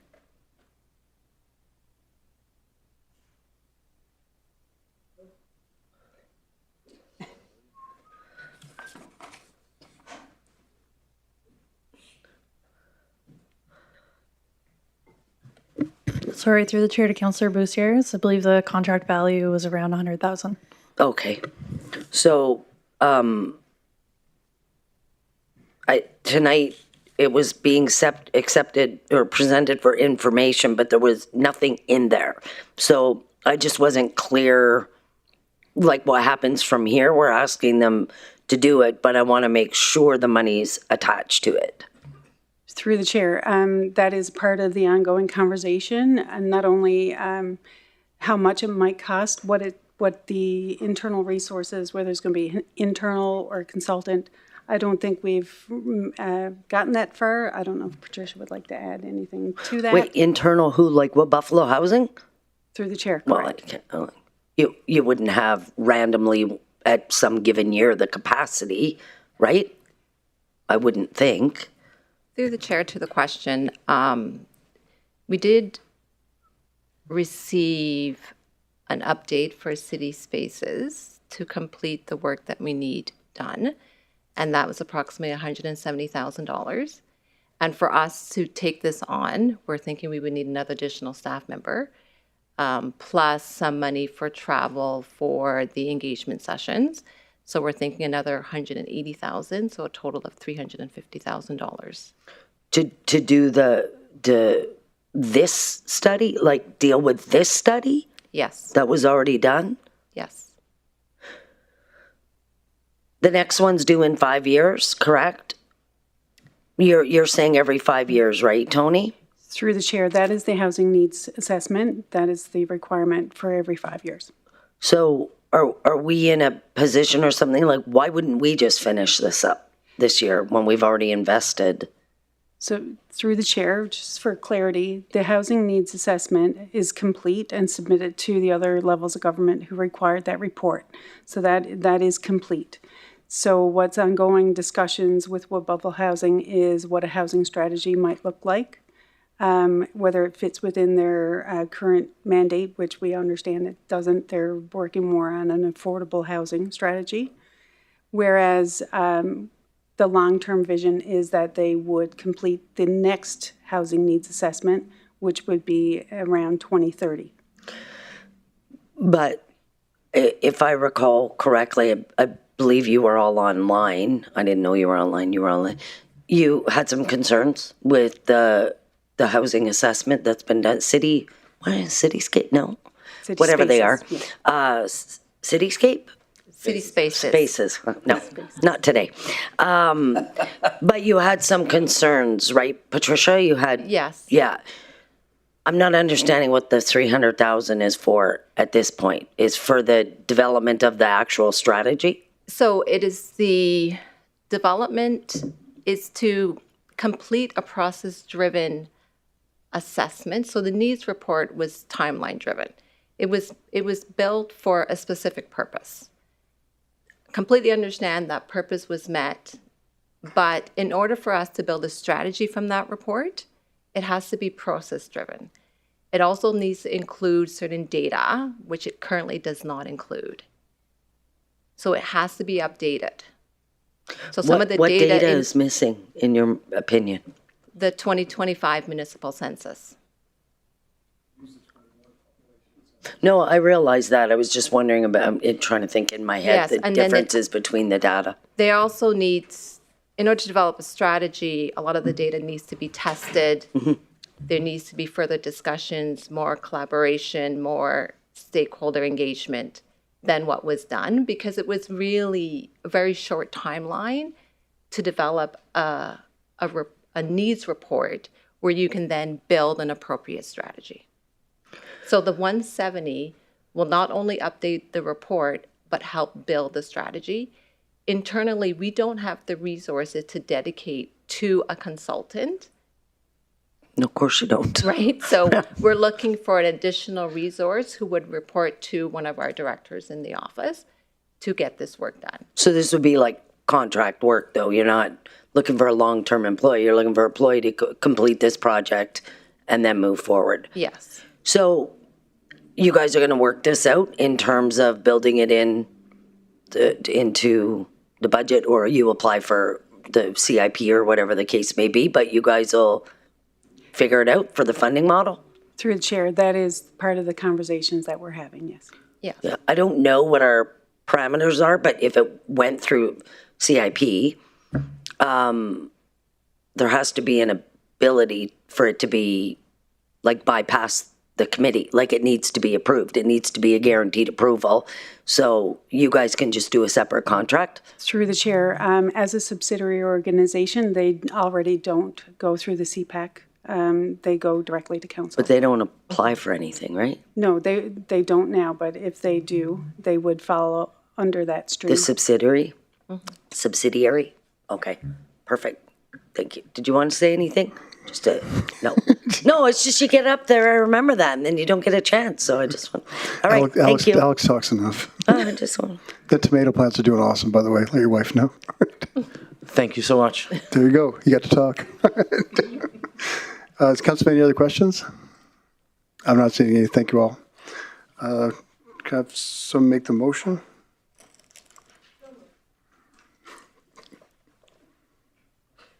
Councillor Bussier? I love it.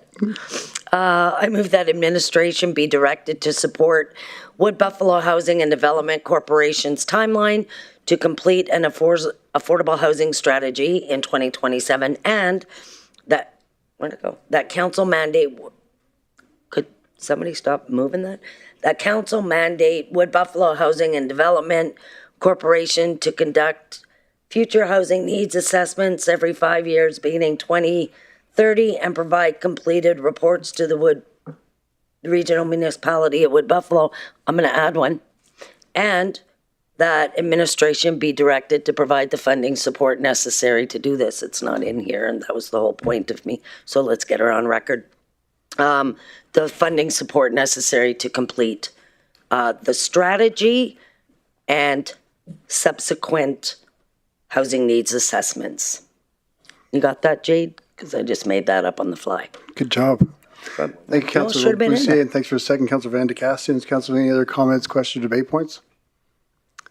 I'm not seeing any, so I'll call for a vote. Councillor Marcel online. Thank you, sir.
And that's carried unanimously. Thanks, everyone. Moving on to councillors' motions, I'll read out my motion. If there's no objection from council, I'll remain seated during the debate. None? Perfect. I move administration review the community standards bylaw and any other relevant bylaws related to municipal management, public education, and enforcement of unsightly property. And that the process includes review of enforcement and compliance standards, timelines, and fines, aligned with best practices across Alberta, including not limited to communities such as Stettler.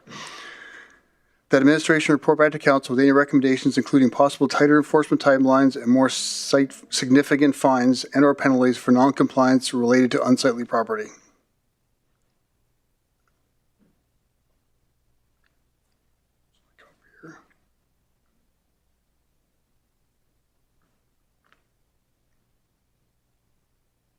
And thanks for the second, Councillor Weigel. I'll speak to my motion. I don't know if it needs too much explanation. A lot of the complaints we get are overfilled garbage bins. As we've seen lately, potholes in parking lots, gravel in parking lots, and that sort of thing. And we, as a council, kind of get held responsible for it. So I think having tighter timelines and higher fines may entice landowners and property owners and business owners to take more care in their properties. And delegates? Octo? You know the rules. You have 5 minutes to present. Say your name for the record and remain seated for questions. Whenever you're ready, Octo. Hi, for the record, my name is Octo Bishop, speaking in support. I'm very shocked we don't have more people here, since everyone likes to complain about potholes. Thought our pothole CEO would be in the audience. But this is a really great motion, and I'm so glad it's coming forward, because just trying to get around the city is really hard, especially for specifically my doctor has such a small area for parking that's surrounded by like at least I think 10 other businesses, and then they snowpile up everything, takes up half the parking lot, nobody can get in for appointments, and then when that's gone, there's potholes. So just having tighter timelines would be wonderful to try to get people to care about it, to try to get the property owners to care. You can't necessarily force them to, and some of them will be like, oh, I'll just pay the fines, it's whatever, but hopefully it does something. Thanks, Octo. Appreciate you coming forward again. Council, have any questions? Never any questions. You're so good. Thank you. Thanks, Octo.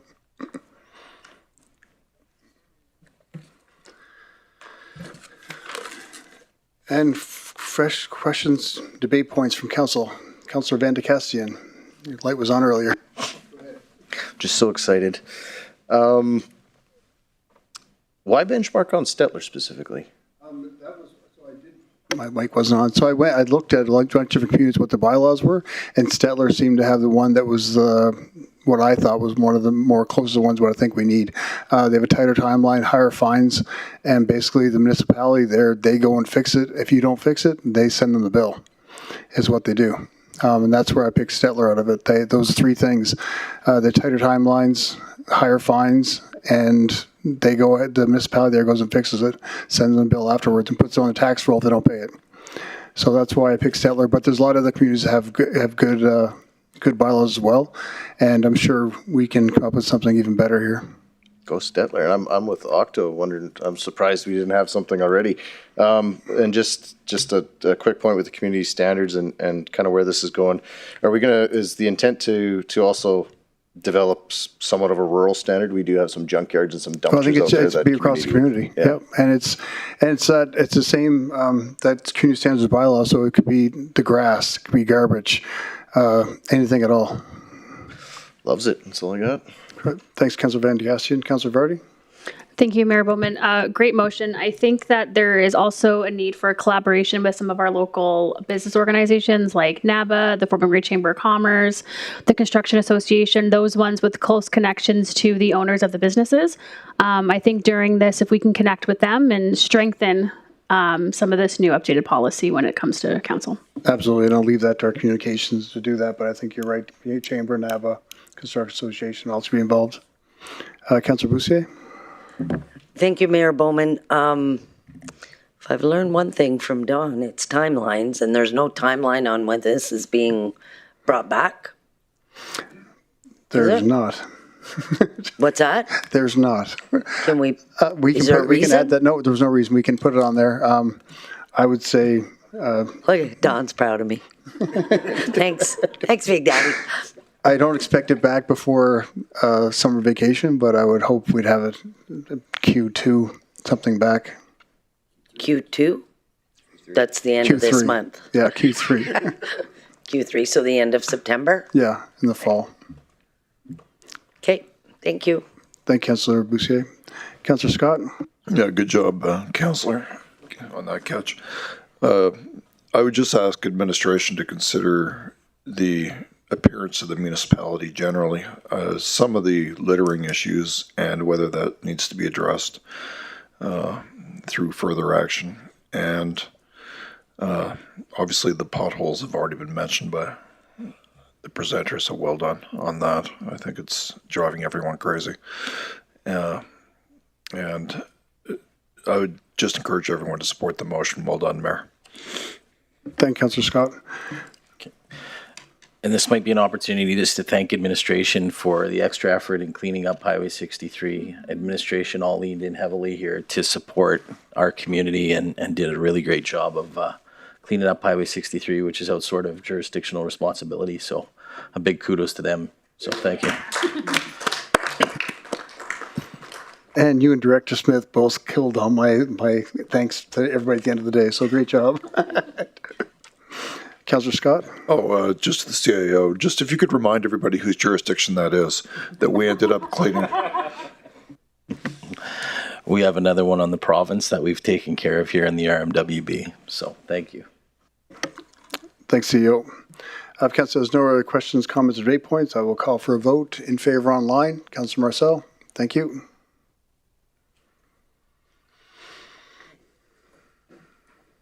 And that's carried unanimously. Thanks, everyone. That's it for tonight's meeting.